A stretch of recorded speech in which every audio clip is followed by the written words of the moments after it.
Starting on the pole, former track champion in Indiana as well as Illinois, Manistee, Michigan driver number 8, Joe Jones, will start on the pole alongside him. 5-time track champion from Coopersville, Michigan, number 1, Brian Wiersma.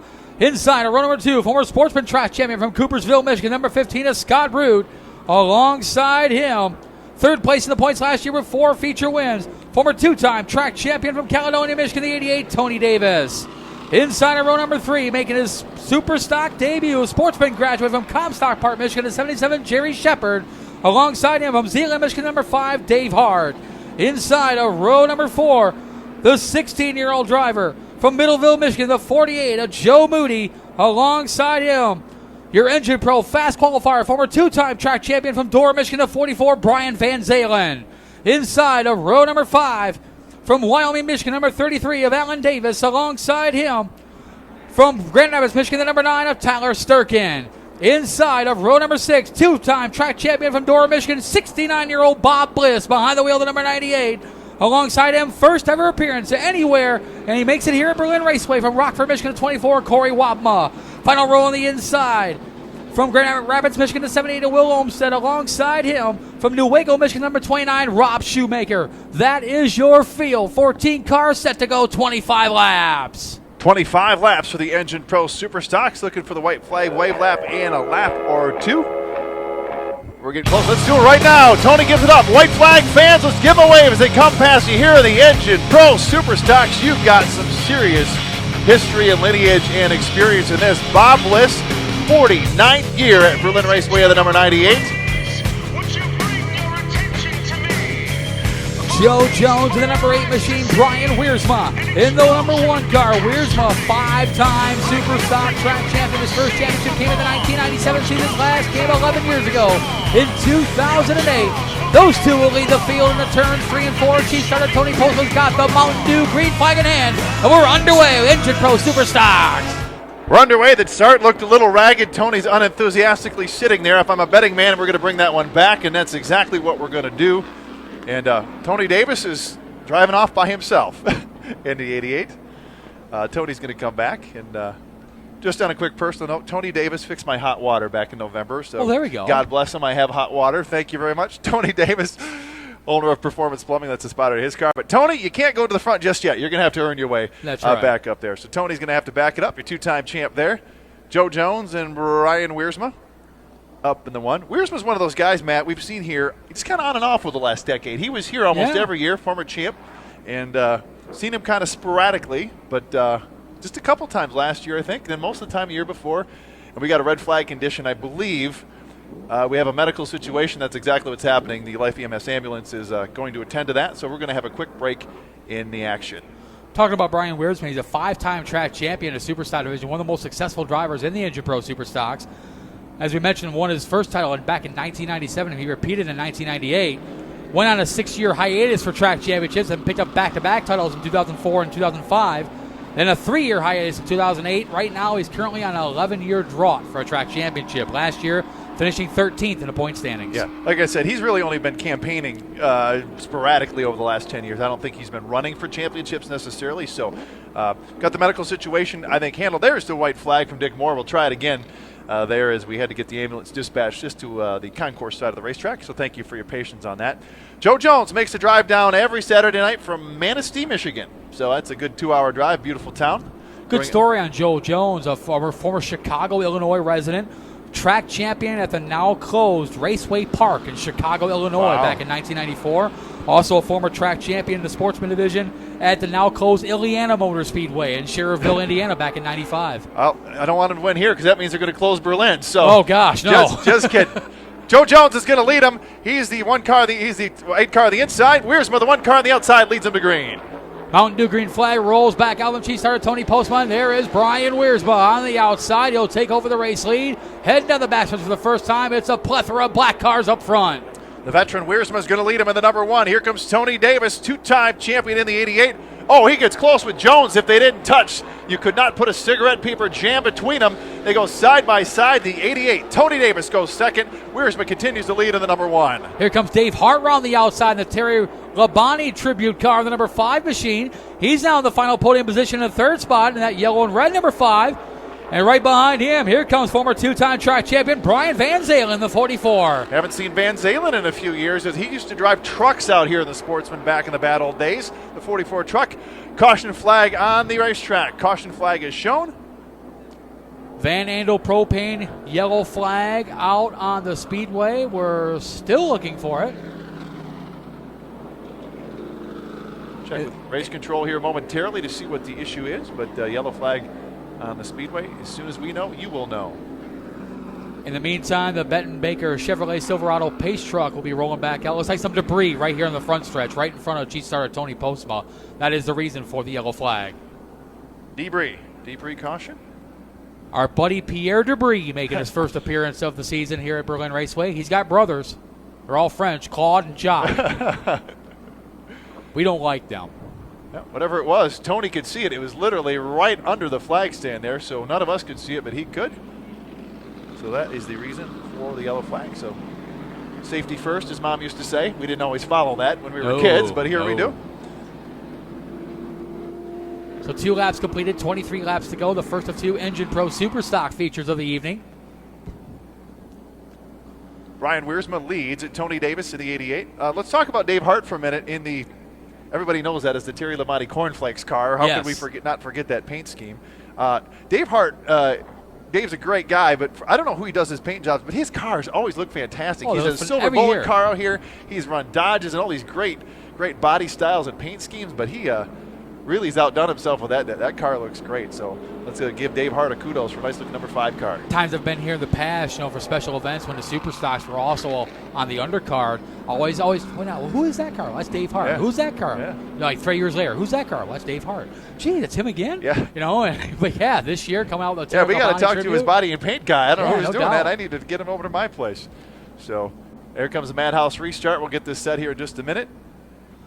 And how about Brian Van Zalen, the number 44 machine, one of the muscle bodies, that Chevrolet Camaro, a Seneca chassis underneath that body, powered by Bonafide Customs. Good to see the former 2-time Sportsman champion back with us here at Berlin Raceway.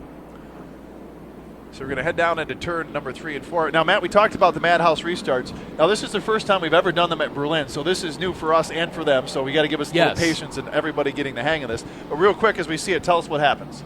Okay, here's what's going to happen. Your leader in this case, the number 1 of Brian Wiersma, has the option of going the inside or the outside lane. It looks like he's going to choose the inside. Now, Tony Davis, he can choose the inside or the outside lane. He'll choose the outside. Now, the third place driver, the 5 of Dave Hart, he'll choose the outside or the inside. He chooses outside. Looks like everyone's going to fall into line for the most part, although Jerry Shepard looks like he's going to be able to move up on the inside. As Scott Root chose to stay on the high side, that allowed Jerry Shepard to actually pick up a spot.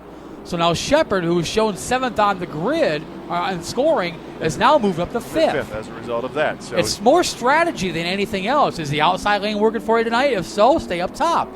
If you want to advance yourself a couple positions, maybe inch up front in front of somebody on the restart, take your chance, move to the inside. Or maybe push the guy who's bad on the inside, push him on the outside. Absolutely. Back to green flag. Well, Tony Davis might have picked the right groove, or Wiersma might have picked the wrong one. Either way, Davis in the 88 goes to lead. He pulls Cornflakes. Dave Hart with him in the second position of the number 5. Tony Davis out in front of the number 88 machine.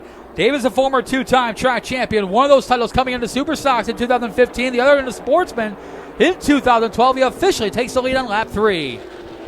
Nice run for him as Davis now looking to have a great start here. Got a 2-car length lead over the 5 car of Dave Hart. Wiersma, the 1 car, settles back to 3rd. And here comes Van Zalen. Look at the dust, how low they're getting at turn number 4. Kicked up the dust as they head to complete lap number 4. And Matt, this is one of the most interesting divisions here at Berlin Raceway because, well, Brian Tillman's gone. The 3-time reigning track champion, the Engine Pro Superstocks, has moved up to Super Late Model, so now it's anyone's game in this division. And you know who else is missing is a 2-time VROA champ, Samantha Jansen, who's expecting child in June. She's taking the year off, so we're sans those 2 hard chargers from last year. Jansen taking this year off. Tillman running up the Super Late Models, so we missed a couple cars, but we got a couple new ones, and like the Jerry Shepard and Van Zalen join the bunch. That's right. Also, Corey Wabma, Ken Wabma, our Super Late Model, he's over in Spain right now. That's why he couldn't make the Tonight Show. That's a horrible excuse. In Spain. But Corey Wabma, way back there in the black and orange number 24, he's making his first start anywhere of his career. In that black and orange number 24, he's towards the rear of the field, and there he comes out of turn number 4. There he is, Corey Waba battling with Bob Bliss. Oh, and he gets into the side of Bliss Oh, and loses my. it. You cursed him. Round he goes. Shoemaker. Oh, Rob. Shoemaker, nowhere to go in the number 29 machine. A little fire underneath the hood of the number 29 car as we got the caution flag will fly. And we were just talking about Corey Waba, the battle with Bob Bliss. He spun, and Rob Shoemaker just nowhere to go. A couple of those two muscle body cars. And the other thing to keep in mind, and Shoemaker was driving right into the sun, Matt, and that's even harder to see over there. And it kind of looked like he should have had time to get around him, but between the smoke and between the sun, I don't think Shoemaker could see a darn thing. We'll get a replay on that, but tough break for both of those drivers. Shoemaker was kind of hesitant to come out this season. Had a chance to talk to him just this past yesterday in practice. He had a tough year last year, and I think his wife kind of talked him into doing another shot, but this is not at all the way they wanted to go. As Shoemaker, former competitor in the model coverall modified divisions, and you can see the car. My goodness, it is hurt. You're going to see why here on the instant replay. Let's watch the replay. Whoops.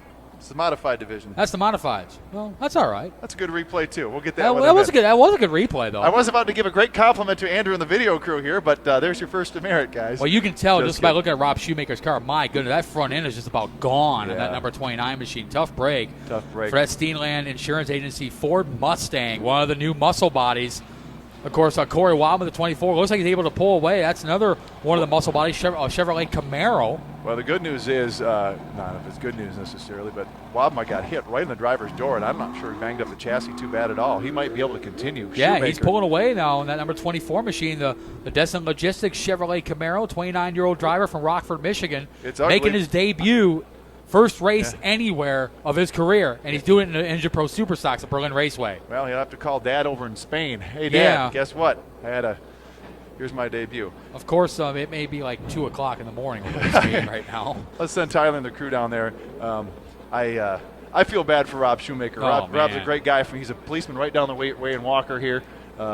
Been a campaigner out here for a long time. Had a tough year last year. They were trying to get the bugs worked out of it this year, and this is not at all the way Rob wanted to see it. Oh, don't have. Well, that's all right. All right, let's go down. Let's go down to see what Tyler's. We can hear the motors going. What's the story, Tyler? Yeah, I'm here with 29 Rob Shoemaker. Rob, what'd you see on that one? It's just coming through 1 and 2, and the sun was just in the way the angle is down there. You can't really see anything. I saw the 24 go sideways in front of me. It looked like he was sliding one way. I tried to go underneath him. Then he started coming back up on me, and I just locked him up and went nowhere to go. I just hit him broadside. Stuck between a rock and a hard place. What was that? Stuck between a rock and a hard place. Yeah, I tried to go one way, and he came right back up in front of me. So, I mean, obviously we were hoping for a better year for you. I mean, you had a lot of bad luck last year, and obviously not the way to start the 2019 season. Yeah, I think the car's destroyed, so I don't know what we're going to do now. Anyone you want to thank on the car here for tonight to bring you out here? What was that? Anyone you want to thank here to the sponsors? Imperial Laser Cutting, Steenland Insurance Company, Napa Auto Parts on 4 Mile, my crew chief, Chris, my decal guy, Dale Schuling, and just all the fans that came out to watch. That's a tough one, Rob. Sorry about that. Thanks. Rob Shoemaker out here early in the Superstocks. Well, Rob can take solace in knowing he has a great haircut at least. Yeah. Doesn't have to pay his barber a whole lot. That's right. You got the same haircut. Is that what you're referencing? I am. That's pretty smart. Yeah, I did mention that, though. He did mention that, too. The sun right now is just that it's tough for us to see at the racetrack right now, but you can see the glare off the car. It is impossible. Rob could have done nothing in that. He went where the car thought the car wasn't going to go, and he just picked the wrong way. And pile drove him. You hate to see that. Tough break for Rob Shoemaker. Unfortunately for Shoemaker, that's at least a front clip on that Van Doren chassis. Yeah. Unfortunately, Johnny Van Doren down there, Johnny and Butch, they have some work to do on Monday. Yeah, we'll see if Rob comes back. Like I said, I know he was had a tough year last year, kind of wanted to just come out here and have a little fun, and that's not at all the way he wanted to go. So good news is Rob is okay. I think we'll see him back again at some point. I think so, too. Might be a bit, but tough break for the Walker policeman, Rob Shoemaker. 7 laps completed, 18 laps to go. Run down the field for you. Your leader is the 88 of Tony Davis. Second spot to the 5 of Dave Hart. Third now to the 44 of Brian Van Zalen. Fourth spot to the 48 of Joe Moody. And rounding the top 5 is the number 1 of Brian Wiersma. Let's talk about Jerry Shepard here for a minute as you run down the top 5 there. Shepard's currently running 8th. Tyler got a chance to talk to Jerry Shepard. Shepard's been racing out here since 1980. He used to have that long 80s hair, and now he's got nothing left on top. But he's been here a long time. He's been through the metamorphosis of sportsman cars and super stock cars and late models and all sorts of stuff. He's still out here doing battle. Tyler had a chance to talk with him in a brand new ride for him, the 77, a little bit earlier.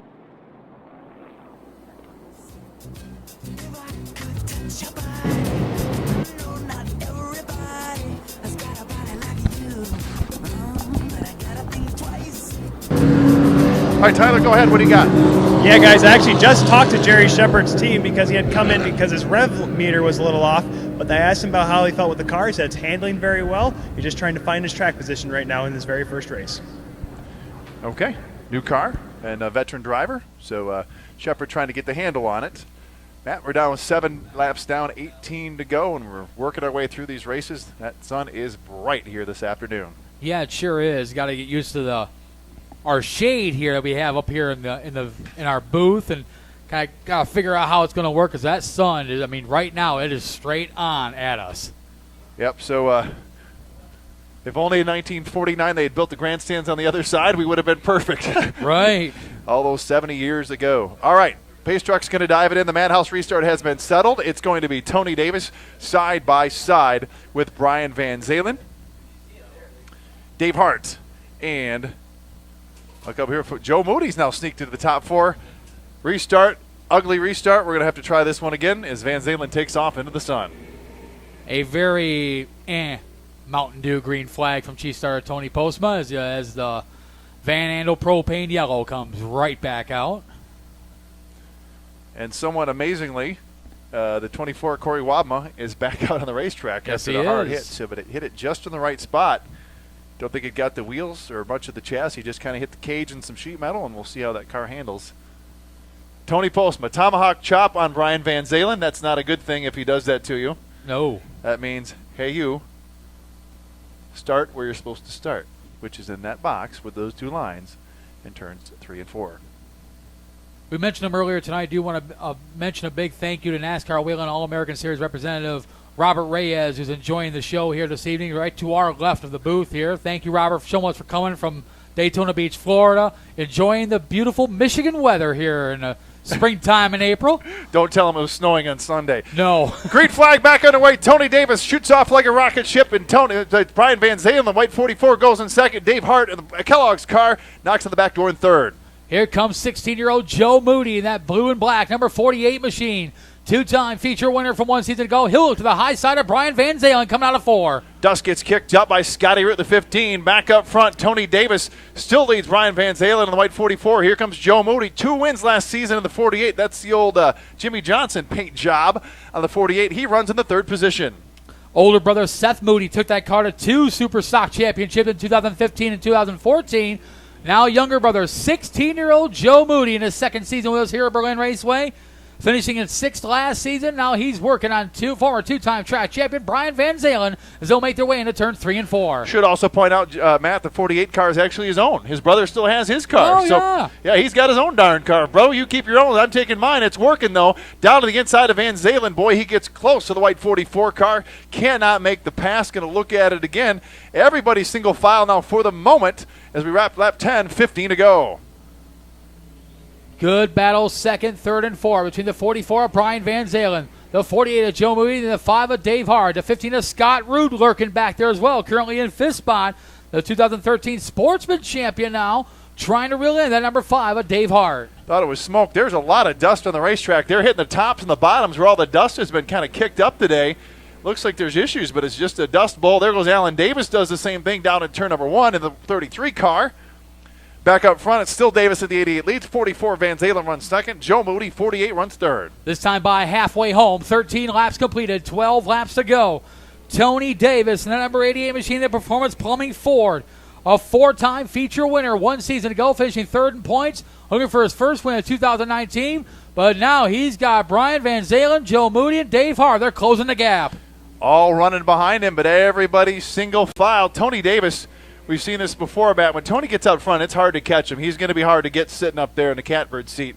He's pretty darn good. Davis has had no practice in that 88 car. The reason I know is I talked to him on practice day on Friday. Hey, I hadn't seen it. He's like, nope, I can't make it. So he has had no practice in the 88 at all. not going to seem to affect him much as he continues to lead over Brian Van Zelen in the 44. 10 laps to go that time by for Tony Davis in the 88 machine, the 39-year-old from Caledonia, Michigan. Looking for his first win of 2019. As the battle for second continues to rage on between the white 44 of Brian Van Zelen, the blue and black 48 of Joe Moody. Oh, Joe Moody gets right on. Oh, my goodness. If they don't touch, it cannot get much closer than that. Moody's giving him a big run, and Van Zelen slips it all. Moody's going to pile right into him. So far, they keep it clean. The 48, the 44, side by side. Moody to the inside. They make their way into turns 1 and 2. The 16-year-old trying to figure out a way around Brian Van Zelen to have any kind of shot at Tony Davis as the laps continue to wind down. This time by 18 laps completed, 7 laps to go for Tony Davis. Tony Davis is loving all of this. Those guys are beating and banging for second. Davis is able to drive off literally into the sunset here tonight.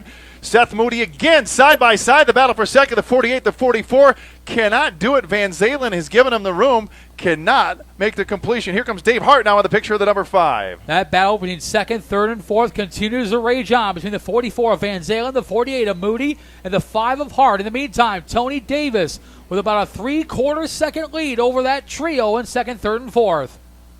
Single file up front. Tony Davis, Brian Van Zelen, Seth Moody, Dave Hart. That's how they run. That battle continues for second. We'll keep an eye on one. That's the best battle on the track. Still with 5 to go, hand in the air. Side by side, Joe Moody hits the bump down at turn number 2. There's a big old bump down there. He hit it, upsets the car, and that puts Van Zelen back in the second position of the 44. Joe Moody has done everything short of punting the 44 of Brian Van Zelen to try to get by. Moody showing a lot of veteran poise for a 16-year-old in that 48 machine as he again looks to the inside as Van Zelen. There's a bump down there. They keep seeing him banging it in. Still not able to do that. Every time he hits the bump, it slows him down a little bit. He's probably going to have to try to make the pass in 3 and 4. He just cannot do it. Van Zelen still trying to hold him off again. There they go into 1 and 2. Tony Davis loves what's happening behind him. Keeps a few car lengths on the 44. Brian Van Zelen, who's trying to hold off Joe Moody, who's trying to hold off Dave Hart. 2 to go this time. 2 to go for Tony Davis, the 88. He leads. Van Zelen runs second. Joe Moody slugs it down in there again. Van Zelen blocks a spot again on the backstretch. They go into 3 and 4 again. Can Moody do anything? The answer is we'll find out. White flag is out from chief starter Tony Postma. 1 lap to go for Tony Davis. One last chance for Brian Van Zelen to not only try to get by Tony Davis, but now he's still dealing with Joe Moody, and Moody just cannot complete that pass. Cannot complete as Dave Hart's car goes off the pace a little bit. He's going to limp it back to the finish line. Joe Moody gets on the side of Van Zelen, can't make the pass, and Van Zelen is going to win it. I should say Tony Davis is going to win it. Van Zelen does finally get second. Seth Moody make that. Joe Moody goes third. What a battle for the second position, and they're still discussing it on the backstretch. Will Olmstead will come home in fourth, and Scott Root runs at the top 5 as Dave Hart off the pace in that last lap. He limped it home in 6th. That puts your pole set of Joe Jones in 7th spot in the number 8 machine. Jerry Shepard is first run into Superstock. Good run for him. He finished in 8th. The 33 of Alan Davis is 9th. The 98 of Bob Bliss rounding up the top 10. And you got the 9 of Tyler Sturkin in 11th. The 1 of Brian Wiersma 12th. The 24 of Corey Wadma, his first ever race in 13th. And Rob Shoemaker brings up the rear in 14th. We'll see the Engine Pro Superstocks back out a little bit later on this evening for their second of 2 features this evening. Upcoming next will be the 4 cylinders. A reminder, next Friday night, college night, $2 beer, $1 hot dogs. That is next Saturday night here at the Speedway. Come out and enjoy the $2 beer and $1 hot dogs. College students get in free when they show their college ID. That is next Saturday, April 27th on College Night. The model cover all modifieds headline with a 35-lap, 1,000 to win feature. So we get ready for Victory Lane. A guy who's not been in college in a long time. George Keene's back in the booth. George was... Update for you. I was down in the concession area looking at the clearance T-shirts and all that, but I stopped by the popcorn house. Yeah. Dill pickle popcorn. 8 bags left. Hurry. Dill pickle popcorn. Go see our good friends at the Popcorn House, Randy, and they take a great good care of us there. It's some good stuff down there. Good eats at the Popcorn House. George, thank you very much. Let's go down to Victory Lane where I saw this guy fixing some plumbing on Friday. No practice at all for this guy as far as I know, but he picked off right where he left off. Tony Davis, Caledonia, picks up another win in the 88th. Well, clearly he didn't need any practice the way he ran, picking right up where he left off at the end of last season where he won 4 feature races here at Berlin Raceway. Had a little bit of a slow start here. Didn't get in victory lane until about halfway through the year, but he's in victory lane here to start race number 1. Fans, give it up for number 88, Tony Davis here, winning the first Superstock race of the evening. And Tony, you made that one look a little easy. It didn't feel easy, I'll tell you that. We got some new but old faces in the division, and I noticed where they were, and just trying to keep me in the front, I guess. Well, you had Van Zandt, Moody, and Allhart all battling behind them there. I mean, were you just kind of like that? You guys battle it out. I'll just keep in front of you guys. Yeah, that's the nice thing about spotters is we can, we kind of know what's going on. We know the distance. My guy does a great job with that. Yeah, I was a little worried. We got real loose right before that red flag, and somehow it held on. I'm not sure how or why, but yeah, I'm happy. I mean, you hadn't had any practice at all coming into today, too. Maybe had a couple laps here and there, but you almost seemed like you just picked up right up where you left off last season. Yeah, we had some issues in the practice. We still put down the times are ridiculous today. I think Brian ran like a 16.6. I think I don't know if it's a track record, but it's real close. Got to be close. We were good. We always race real good. I never qualify really well. Fifth is okay, obviously, but, quick times are nice, and I don't ever get those. Well, you were quickest here to victory lane. Who do you want to thank here for this victory? I'd like to thank the Lord, my wife, my kids, my family, Performance Plumbing, Jamie Ham builds really good motors, Larry, Model A Larry, anybody else I forgot, I'm sorry. Never won opening night. It's fun. Well, if you win again, you'll have a chance to get him once again. Awesome. Thank you very much. Congratulations, Tony. Folks, give it up once again for number 88, Tony Davis, winner of the first Engine Pro Superstocks feature of the night. All right, nice run for Tony. 4 cylinders ready to go after it, Matt. Here we go. Got a bunch of them. And starting on the pole from Allendale, Michigan, the 8 junior of Hector Garcia Jr. Alongside him from Big Rapids, Michigan, the number 9 of Bill Pease. Inside of row number 2 from Hudsonville, Michigan, the 72 of Alex Ryder. Alongside him, veteran campaigner from Kent City, Michigan, number 19, Dave Avink. Inside of row number 3 from Ravenna, Michigan, number 22 of Justin Roloffs. Alongside him from Cedar Springs, Michigan, 31 of Corey Pease. In second wall, just ever so slightly out of turn number 2. Hoekstra reeling them in as the laps continue to wind down. 3 to go for Tanner Greenbauer, the 142 machine. Hoekstra is right there, though, in the 64 with 2 laps to go. Tanner Greenbauer trying to hold on. Ethan Hoekstra to the inside. Battle for the race lead. White flag, 1 to go. Hoekstra, your race leader. Hoekstra trying to hang on to turn number 4. Checkered flag in the air. Ethan Hoekstra, your winner. Tanner Greenbauer comes home in second.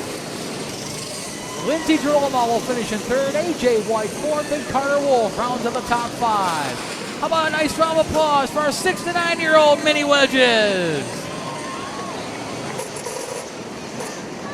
But how about it for your defending track champion, the number 64 machine?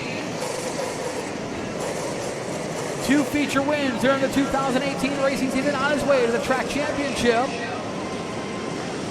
Young man, just 9 years old, from Belmont, Michigan, Ethan Hoekstra picks up the feature win in the number 64 machine. And Hoekstra, he knows his way to Lane Automotive victory lane. He's going to be talking to George Keane here in just a matter of moments. Incidentally, Matt, if you multiplied Ethan Hoekstra's age by 10, it still wouldn't equal George Keane's age.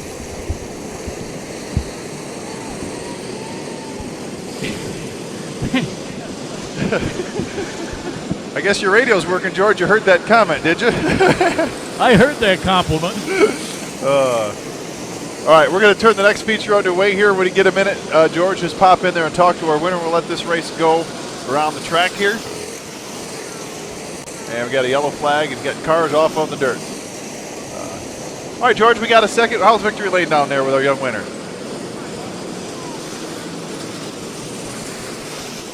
Getting all of his gear off. He's trying to get out of the car.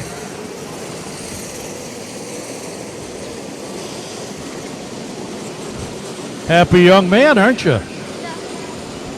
How much fun was that? Very fun. Did you expect to win tonight? Yeah, kind of. Well, that's what I like. Nice and humble. That's good. Can you tell me who your sponsors are? I want to thank Liberty National is still with me, and GR Iron and Central Steel, and Main Train Houses, and David and School. All right, what about your crew? Mobile Electronics Guru. Like,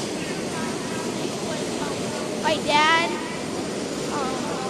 And then I want to thank Dylan Flanders, because he let me use his earbuds for this race. Well, congratulations. You did a great job. Thanks.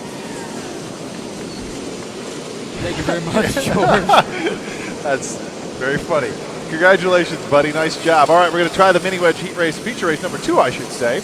Let's real quickly, Matt. Let's just start the lineup this one. This is for the 10 and 14-year-olds, and we'll set the field as they run on the racetrack. Starting first, the Godwin Plumbing Services, number 33, 11 years old from Wyoming, Michigan. That's Tyler Davis, starting in the pole and starting alongside him. The Kaiser Manufacturing, number 64, 12-year-old from Coopersville, Michigan. That's Hunter Umler. Second row on the inside. Third place in the points, 1 season to go. Performance Plumbing, number 88, 10 years old from Caledonia, Michigan. That is Elliott Davis. Starting alongside him, heat race winner earlier today. The Quick Time Automotive, number 5, 11 years old from Grand Rapids, Michigan. It's Brody Drogama. Inside the next row, as the green flag is back out, the 9 Uniform Company, number 38, 11 years old from Wyoming, Michigan. It's Braden Cook. We got trouble there in turn number 2. And starting alongside him, aboard the Strickland Motorsports, number 7, 10 years old from Middleville, Michigan. That's Jamison Strickland. Final row on the inside, the S&G Racing number F1 young lady, 12 years old from Jenison, Michigan. That is Avery McDonald alongside her. The Howard Excavating number 10 years old from New Wago, Michigan. That is Hunter Hudson Pease. That is your field. 8 cars, 15 laps the distance. And we're having a hard time getting this one. We're having a hard time getting this one going, Matt. We had a couple false starts, and looks like you got Eddie there with the guy walking around with just orange and red flags is never a good sign because he doesn't have any of the other ones. Yes. Well, they're waiting for the starting lineup. That's what they were doing. That's two Van Andel propane yellow flags that came out, so they had to wait for the starting lineup. Now they're ready to race. They had to hear their names. And you look down there to the left, we see half the Davis family standing there. Then we got we got all the dads. It's like Little League. Al, you watch all the way down the fence. Everyone's watching the kids here. And we're going to try to get this one under control. Tony Polsma is taking things literally into his own hands. Yes, he is. As he has some words of wisdom for Jamison Strickland, the 10-year-old from Middleville, Michigan, that number 7 machine. First appearance in a race car ever for young Mr. Strickland. All right, nice job. Get the lineup all situated to go here. Our second mini wedge feature of the evening. This one's the 10 to 14-year-olds. No, and this is the future of racing here at Berman Raceway. Case in point, our 2-time reigning 10 to 14-year-old mini wedge champion Tony Caputo. He's moved on up. he's in the Model Club Modified division. We'll see him next Saturday night here. It is the future. These guys have fun, guys and gals, I should say. Every once in a while, Matt, we get some issues like this, a couple bumps and a little anticipatory anxiety, as my mother used to say, right? A little anticipation, but hopefully we can get some green laps in here. We got 15 for them. Keep it clean, green, and keep it together. This good field, 8 of them here this evening for the 10 to 14-year-olds. As the 33 machine out in front, that is Tyler Davis. Davis, your race leader. Hunter Umler in second spot. Here comes the 38 of Braden Cook right there. The 88 of Elliott Davis all right there as well. Wow, Tyler Davis threading the needle in between. Look at, he's not afraid to go. Oh, a little bump up there. Oh, a little lap traffic, a little bit of everything, a little cone. And the Van Andel propane yellow flag comes out. That cone got moved pretty quick. It did. Well, it was 4 wide, and the cone took the hit. Yes, it did. As Tyler Davis looks like he'll be scored back as your race leader in the 33. The caution did come out. Tyler Davis, 6th place in points 1 season ago, the 11-year-old from Wyoming, Michigan. Now you see Hunter Umler in the 64 machine, 3rd place in the points last year. He pulls off.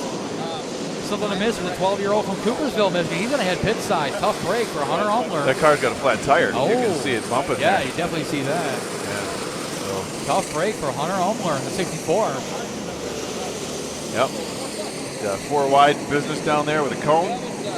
Just didn't work out so good. All right, so we get the field back realigned and look at that run, and we'll get him turned loose one more time here once we get the setup good to go.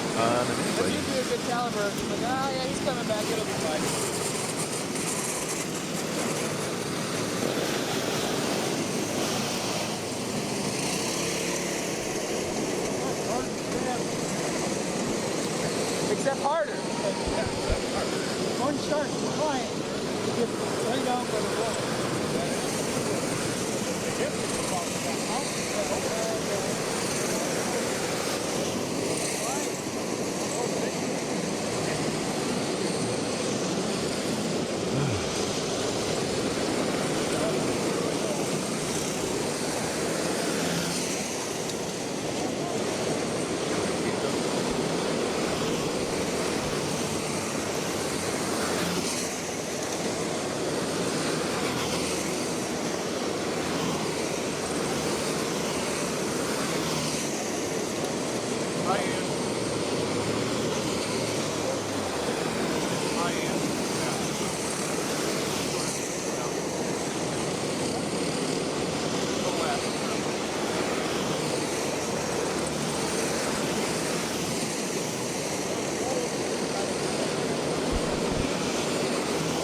Coming down with 6 laps to go in this one.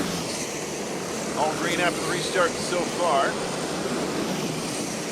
Braden Cook, that red, white, and blue car is your leader. Almost got a little tangle there.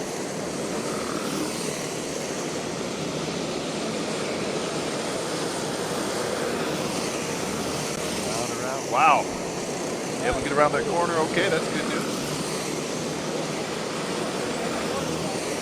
So far, so good.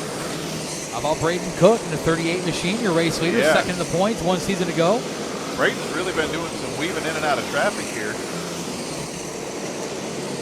Cook picking himself up 3 feature wins during the 2018 racing season. And you see Hunter Umler making the beeline off of pit road, going to look to rejoin the field. He is several laps down, but experience is always a good thing. For the 64 machines, white flag comes out though. Comes flying in for one more lap. You know, we got 1 to go. Let's just go. You know. Right.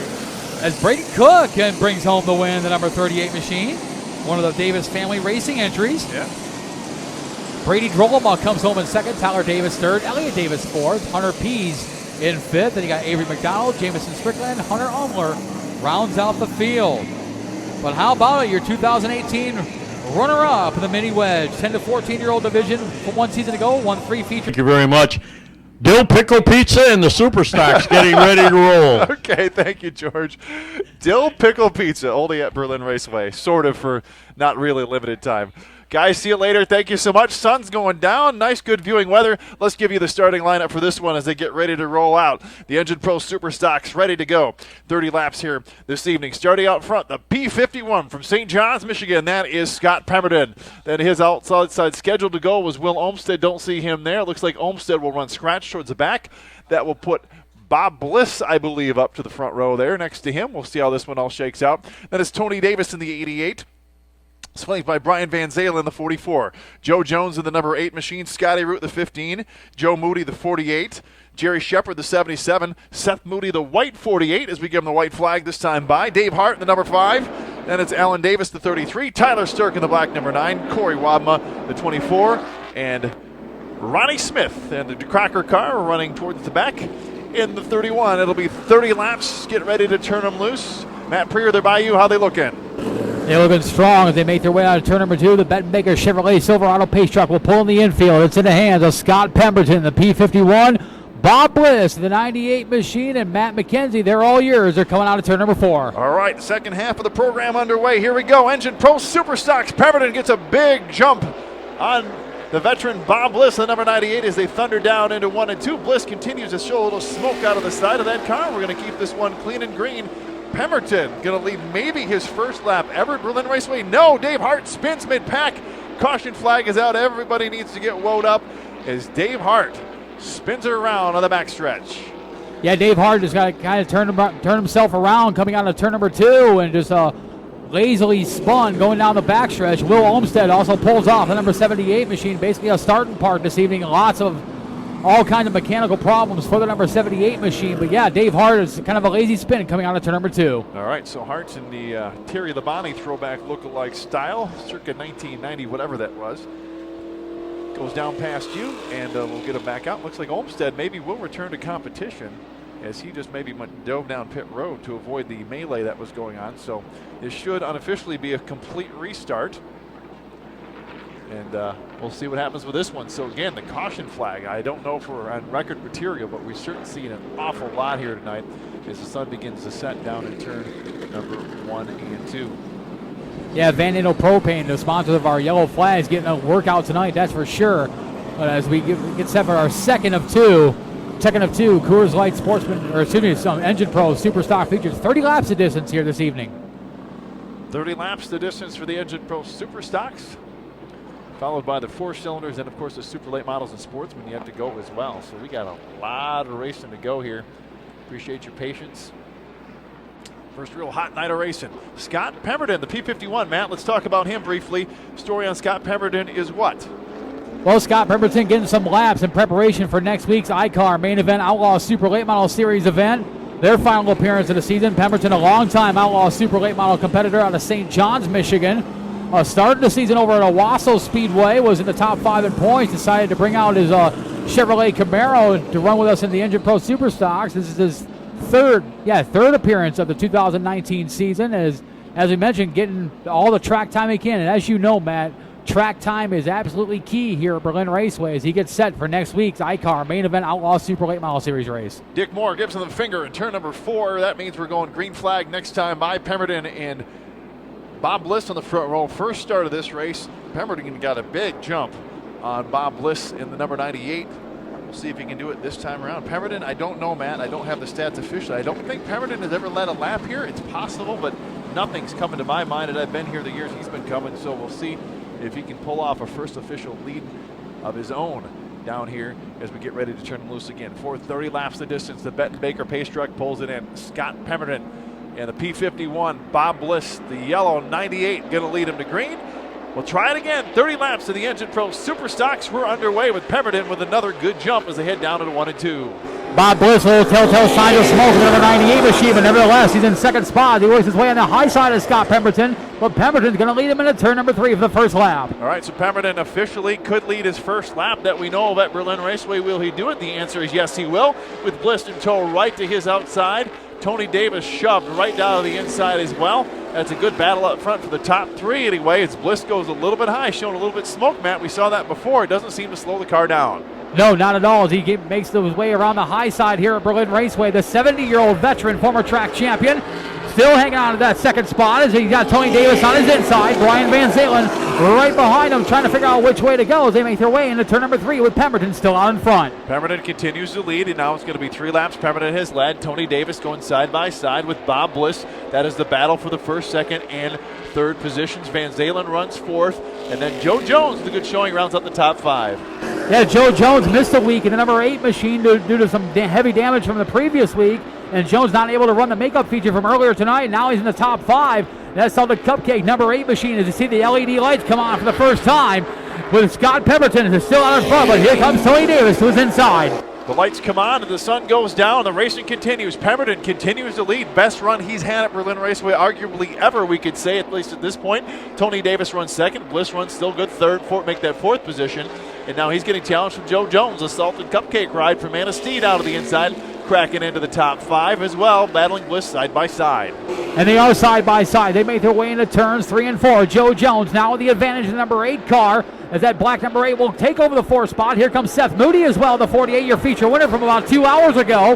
He's now working the inside of Bob Bliss as well. They make their way out of turn number 1. Battle continues to be up front. Tony Davis got darn near wrapping the backside of Scott Pemberton, not able to do it. Here comes Van Zalen up on the outside, the white 44. They're both working on Pemberton. 2 3-car battles going on, one for 1st, 2nd, and 3rd, one for 3rd, 4th, and make that 4th, 5th, and 6th. Good battles all over the racetrack as Pemberton continues to hang on side by side for 2nd. Three muscle body cars in the top 5 with Seth Moody getting underneath of Bob Bliss. Put Moody in the 5th spot. He'll challenge Joe Jones now for the 4th position. Meantime, up front, it's still Scott Pemberton, your race leader. He's got a fellow muscle body, that Chevrolet Camaro. Brian Van Zalen now trying to work on his inside, but Pemberton's so strong coming off of turn number 2. Pemberton having a great run, the P51. If his Outlaw car is half this good, he'll be in great shape next week when he comes back in the other one. Pemberton continues to lead. Van Zalen right on the backside, way down to the inside. They get good racing room. Van Zalen now found the fast pedal, and he's going to shoot to the lead on lap number 9. Van Zalen with a gentle shove to the inside of Scott Pemberton takes over the race lead as Tony Davis tries to follow him through, but your new leader officially on lap number 10, Brian Van Zalen, the 44. Scott Pemberton riding in 2nd spot, but he's got a back bumper full of Tony Davis. Tony Davis has been there the whole time. That's the 88 trying to make the pass as Van Zalen now continues quickly to set sail. Already 10 car lengths over Pemberton. So the battle's going to be for the 2nd and 3rd right now as Tony Davis now the inside of Pemberton. Had a great first 10 laps, now getting a heavy challenge for 2nd. And right behind the Pemberton-Davis battle is the brothers Moody. Seth Moody in the white 48, Joe Moody in the blue and black 48. They're up to the 4th and the 5th spot. And they'll look to challenge Tony Davis, who is all over the back bumper. Now he'll go to the inside of Scott Pemberton one more time, coming out of turn number 4. Pemberton stays solid in the middle of the corner, goes up to the top of the racetrack. Davis is there. They're very close. Plenty of racing room, though. They continue side by side. Now Davis has the advantage, and he's got the freight train behind him. The Moody's absolutely whipped by Pemberton. Pemberton, I assume, just let them go as they quickly shot up there to make the top 1, 2, 3, 4 positions now. The two Moody's now battle for the 3rd and 4th. Up front, Brian Van Zalen continues to show the way, about a 15-car length lead over Tony Davis in the 88, who himself's got about a 10-car length gap on the brothers Moody, as their points leader Joe Moody to the inside of his brother Seth put Joe Moody in the 3rd spot. Joe Moody, we didn't hear a whole lot from him in the first race, now finds himself in a solid position in the 3rd position. Goes past his brother, who won, as you mentioned, just a little while back, as all the lights now are up to full speed. Everybody single file across the racetrack. We'll give you a full field rundown next time by. Brian Van Zalen continues to show the way. 10 laps to go that time by. 15 laps to go. We're halfway. My apologies as Brian Van Zalen continues to show the way. Tony Davis 2nd. Joe Moody is 3rd. Seth Moody is 4th. Give you a full field rundown as we get to halfway point right now. Brian Van Zalen leads Tony Davis by 1.8 seconds. A healthy lead. Joe Moody 3rd. His brother Seth 4th. Scott Pemberton rounds out the top 5. Joe Jones is 6th. Bob Bliss 7th. Scotty Root 8th. Jerry Shepard 9th. And Alan Davis 10th. Dave Hart, Tyler Sturkin, Corey Wadma, and Ronnie Smith continue to run. Will Olmstead is out of this one a little bit early for the backup car. 14 cars strong still, and with 14 laps to go. Brian Van Zalen showing the way in that white number 44, that Chevrolet Camaro muscle body. Tony Davis in the traditional template body, riding 2nd behind another traditional template body. Joe Moody in 3rd. And you got a pair of muscle bodies, 4th and 5th, with the white 48 of Seth Moody, your feature winner from a couple hours ago.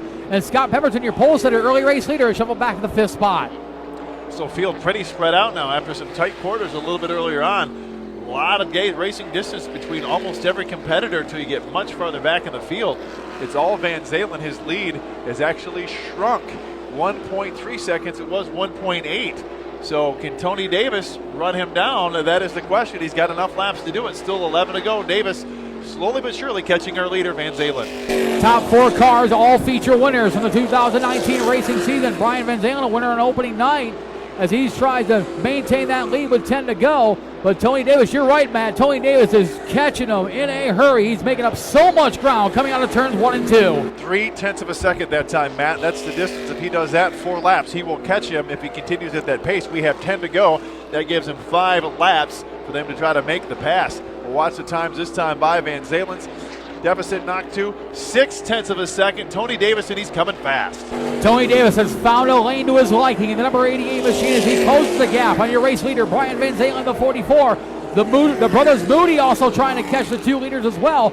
The black and blue 48 of Joe Moody, the 17-year-old points leader. His older brother Seth Moody in the 4th spot. They make their way through turns 1 and 2, and Tony Davis takes a peek to the inside. Tony Davis knocked another 0.2 off the time. He is catching him. He is there. And the lap car of Ronnie Smith going to be a factor in this one. That could set up the pass, set up the tee off. We'll see if it works for Tony Davis. We're down now 7 laps to go. The distance 0.2 this time by. Ronnie Smith, a regular in the model coverall modified division, making his debut in the Engine Pro Superstock. Right in front of your race leader, Brian Van Zalen, who now has Tony Davis right on his back rubber. He'll look to the inside. But the lap car, Ronnie Smith, is right there. They make their way out to number 4. Brian Van Zalen needs another lap. winding down here in the Engine Pro Superstocks. Winding it down, 6 laps to go. Tony is there. Can he pass Van Zalen? They kind of caught the lap car at a disadvantage, at least for Tony Davis. Down to 3 car lengths, but can he make it up now with just 5 laps to go for Brian Van Zalen? Davis is driving as much as he can in the 88. Tony Davis dive bombs into turn number 1, makes up a little bit more ground, almost pulls up to the inside of Van Zalen, but Van Zalen's strong on the high side. He makes his way down the backstretch into turns 3 and 4. Davis again dive bombs to the bottom. Watch him as he goes into turns 1 and 3. He is driving that car deep into both corners. 4 laps to get the deal done. It's 0.2 of a second. There's Tony Davis down to the inside. He looks to the inside of Van Zalen. Van Zalen's going to have to shut the door. He does it there. Gets a good blast away of speed on the backstretch. 3.5 laps to go for Brian Van Zalen to hang on. Tony Davis right now on the back bumper of Brian Van Zalen. They make their way into turn number 1. Davis again hard into turn 1. He'll make his way out of turn number 2. Side by side. A little bump on turn number 2. That allows Van Zalen to get by. Van Zalen's getting a great run off of 3 and 4 on the top side. And it looks like Davis is getting a good run on the inside in 1 and 2. And that's just shaking out to a very, very close race. Yeah, Tony Davis is really making it work in turn number 1 and especially in turn number 3. They're side by side. They're going down the backstretch. Van Zalen with the advantage because they come out of 2. Van Zalen is strong coming out of turn 2 and 4. But Tony Davis is super strong going into turns 1 and 3. He does it again. Side by side. They come by me in turn number 2. White flag, white flag this time by Tony Davis. Got a great run, and this is going to be a drag race finish between Brian Van Zalen. Tony Davis, keep an eye on the line. Davis down to the inside, Van Zalen up to the outside. Side by side, it's going to be Tony Davis by 2/1,000ths of a second unofficially. We might have to review that one just to make sure. But looks like Tony Davis got the win. We get a replay on that one. Andrew on the finish line here just to make sure. But wow, what a race for both of those two drivers down to the bitter end. Great clean racing. And I do believe Tony Davis is going to make his way to the Lane Automotive victory lane. Watch the replay here in the video. If there's any question, they come across the line. Davis, Van Zalen, and wow.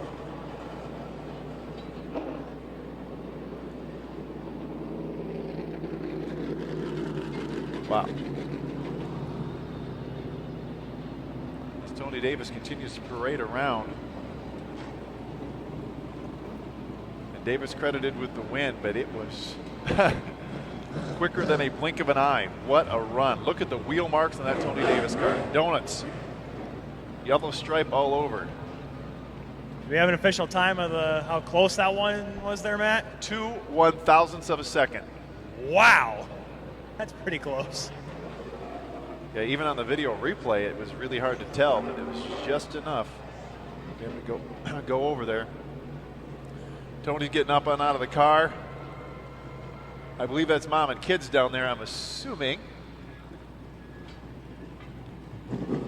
Yep, it is. They're going crazy, and wow, what a great win. As we only had one early caution flag for the Dave Hart spin. Nice to see that after all the caution flags we've had here this afternoon. So Tony Davis, victorious in the Performance Plumbing Machine. It was a great battle, too. It looked like Van Zalen may have had this one in the bag with that huge spread, and then Tony Davis just picked away at the lead, kept hitting his marks, and found himself in the right place at the right time. Some lap traffic got in the middle there as the 88 machine makes its way to victory lane once again. Let's give a call to Brian Van Zalen for an absolutely fantastic race. You could not come any closer than he did. Good, clean racing all the way through. Of course, it was Van Zalen that had to pass Davis to simply get to the lead after he passed Pemberton, but Tony was able to work his way back as he makes it to victory lane once again. Second time this season for the 88 machine. He's definitely excited for that one, and like we said, it does not get any closer than that as the Davis clan makes their way into victory lane. 4 wins last year for Performance Plumbing number 88 driver. And second win this year for a guy that's pretty much be him and Van Zalen, not just on the track, but in points as well down the stretch here. But a big win indeed, folks. Give a big round of applause for winner of the second Engine Pro Superstock race, Tony Davis. Tony, 2 1,000ths of a second. How about that? That is insane. Probably the funnest I've had out here in a couple of years. Brian's clean racer. I knew he had a huge motor, and that was just going through my head going through there. I was like, no, this is going to eat me up. But I got on it real early and held on to it, luckily. Van Zalen had that lead, but what was going through your mind there when you kind of saw him a little bit ahead? Did you feel like you were coming back, or was it like all of a sudden, hey, I'm there? That 51 P51, it ran good race. It just in our line, and Van Zalen it just worked out for him, and we just ate into it little by little, never gave up, and it was awesome. It was a lot of fun. Doesn't get any closer than that. Tony, who do you want to thank for this win here tonight? I'd like to thank the Lord, my wife, my kids, my whole family, the crew. Every one of them love racing, and I'm just thankful we can all do it together. Congratulations, Tony. An impressive win and a fun one to watch for sure. Thank you very much. Folks, let's give it up once again. Tony Davis, winner of the second Engine Pro Superstock race, and even Brian Van Zalen's got to come over and congratulate Tony with the win. Wow, great win, and congratulations to Tony Davis. And I should point out, because he forgot his own sponsor, which is his own business, Performance Plumbing, to mention in his own excitement, to thank himself. Our only division tonight, the only NASCAR Whelen All-American Series division on the property here this evening at Berlin Raceway, the only division running twin features tonight. Got a healthy group. A couple stories in this one we'll tell you about, also regarding the number 5 car. We'll tell you about that in a minute. With that, though, Matt, we'll get him stopped here, and we'll do tonight's starting lineup. Guy in the front row, still looking for his first win ever in this division. Not able to do it. He's done it in the Sportsman. His brother's done it many times. Alan Davis is going to lead him to green. As we get the field stopped, we'll meet each and every one of the drivers here on hand as part of our Engine Pro Superstock division. We'll set the lineup for you. Starting in the back of the field, one of our Rookie of the Year title contenders aboard the Destin Logistics Chevrolet Camaro, 30 years old, from Rockford, Michigan, the number 24, Corey Wabma. Starting next to him, in the Custom Tooling System Chevrolet Camaro, 33 years old, from Grand Rapids, Michigan, a regular in our Model Coverall Modified division, second week with us in Engine Pro Superstocks. 33 years old, from Grand Rapids, Michigan, the 31, Ronnie Smith. Starting next to him, 2017 Rookie of the Year aboard the BAPI Construction Product Supply Toyota, 24 years old, from Grand Rapids, Michigan, the number 9, Tyler Sturkin. Starting outside of row number 5, this car normally piloted by Dave Hart, but tonight behind the wheel of the Emergency Freight Solutions Chevrolet, he is 45 years old, from Hastings, Michigan, 3-time reigning Superstock champion, the number 5. Welcome back, Brian Tillema. Starting inside of him, the oldest driver on the property, the Pioneer Construction Ford, 70 years old, from Dorr, Michigan, the number 98, Bob Bliss. Starting outside of row number 4, your Engine Pro Fast Qualifier. For the 4th time in a row, the Lake Ann Camp Chevrolet Camaro, 25 years old, from Granville, Michigan, the 48, Seth Moody. Inside of that row, currently 7th place in the points, the Redstone Home Chevrolet Camaro, 33 years old, from Grand Rapids, Michigan, the 78, Will Olmstead. Outside of row number 3, former Sportsman champion aboard the Advantage Fleet Chevrolet, 30 years old, from Coopersville, Michigan, the number 15, Scott Root. Inside of row number 3, he is your current points leader of the Engine Pro Superstock division. The Lake Ann Camp Chevrolet, just 17 years old, from Middleville, Michigan, the 48, Joe Moody. Outside of row number 2, he is your current Rookie of the Year points leader, the Grand Haven Pronto Pub Chevrolet, 63 years old, from Comstock Park, Michigan, the 77, Jerry Shepard. Inside of row number 2, former 2-time track champion here at Berlin Raceway, the Performance Plumbing Ford, 39 years old, from Caledonia, Michigan, the 88, Tony Davis. And starting outside of row number 1, former 2-time track champion in the Sportsman division, the Van Zalen Motorsports Chevrolet Camaro, 35 years old, from Dorr, Michigan, the 44, Brian Van Zalen. And starting on the pole, your 2018 Rookie of the Year, the Godwin Plumbing Chevrolet, 41 years old from Wyoming, Michigan, the 33, Alan Davis. That's your starting lineup. With that, Tony Postma, if you would please use your magic fingers. Spin those around. There you go. I knew he'd do that. We'll fire up the Engine Pro Super Stocks ready to do battle of our only double feature action here tonight as well. So we see a great camera shot there from Josh and the gang. And before we get started, Matt, we have a special guest up here. Come on, Josh. Don't be, get nice and cozy in here between us. And Josh Fry's joined us. Flip that mic on. Josh, hey, thanks for joining us tonight. Get nice and close to that microphone so we can hear you. You have tonight off. Sportsman car not here. But you're here, and tell us kind of what's going through your mind. I know you and I had a conversation this morning. We had a nice tribute to Randy. We'll do more next week. But before we see these super stock cars go off, what's kind of been going through your mind the last 6, 8, 10, 12 hours? A lot's been going through my mind. How privileged we are to come here to the nicest facility at Berlin Raceway and enjoy our Saturday nights and spend time with our friends and family. We obviously lost a close friend of just about everybody from the Berlin Raceway has known Randy for 20 years. So I was going to sit at home and mope tonight, and you guys were gracious enough to invite me down and get to spend a little time, watch some great racing on a 4th of July weekend, and try and honor a true friend in Randy Veltman. Yeah, really nice to see the tributes out here. Just doesn't feel the same without him here. I know we all feel the same way. He wouldn't have been racing tonight, but he would have been walking her up here or with that big smile on his face and probably some kind of beverage in his hand, I'm guessing. And we're so honored to be able to acknowledge him tonight. Next week, I know the Sportsman race, we're working on some special details for that race as well. Stay with us if you would. Help us commentate and give us your driver insight on the Sportsman here. Or I should say on the Super Stocks. With that, fans, let's wave them off as they come past your right time. It's first feature of the night. You got to give them the white flag. Let's wave. Let's wave off the Engine Pros Super Stocks. 25 laps is the distance. Hand is out the window. Tony's got it out there. Joe Moody's, Scotty Roots doing it. Bob Bliss. Who else? Brian Tillema. I should say it's Corey Watt. I'll eventually get that right back there. Real quick, Matt, before we go to green, the 5 car. Brian Tillema, that's his old race car. That's that Bad Fast championship car. Yes, the reigning 3-time Engine Pro Super Stock champion, of course, a rookie in our Budweiser Super Late Models, taking advantage of a night off in the Super Late Models.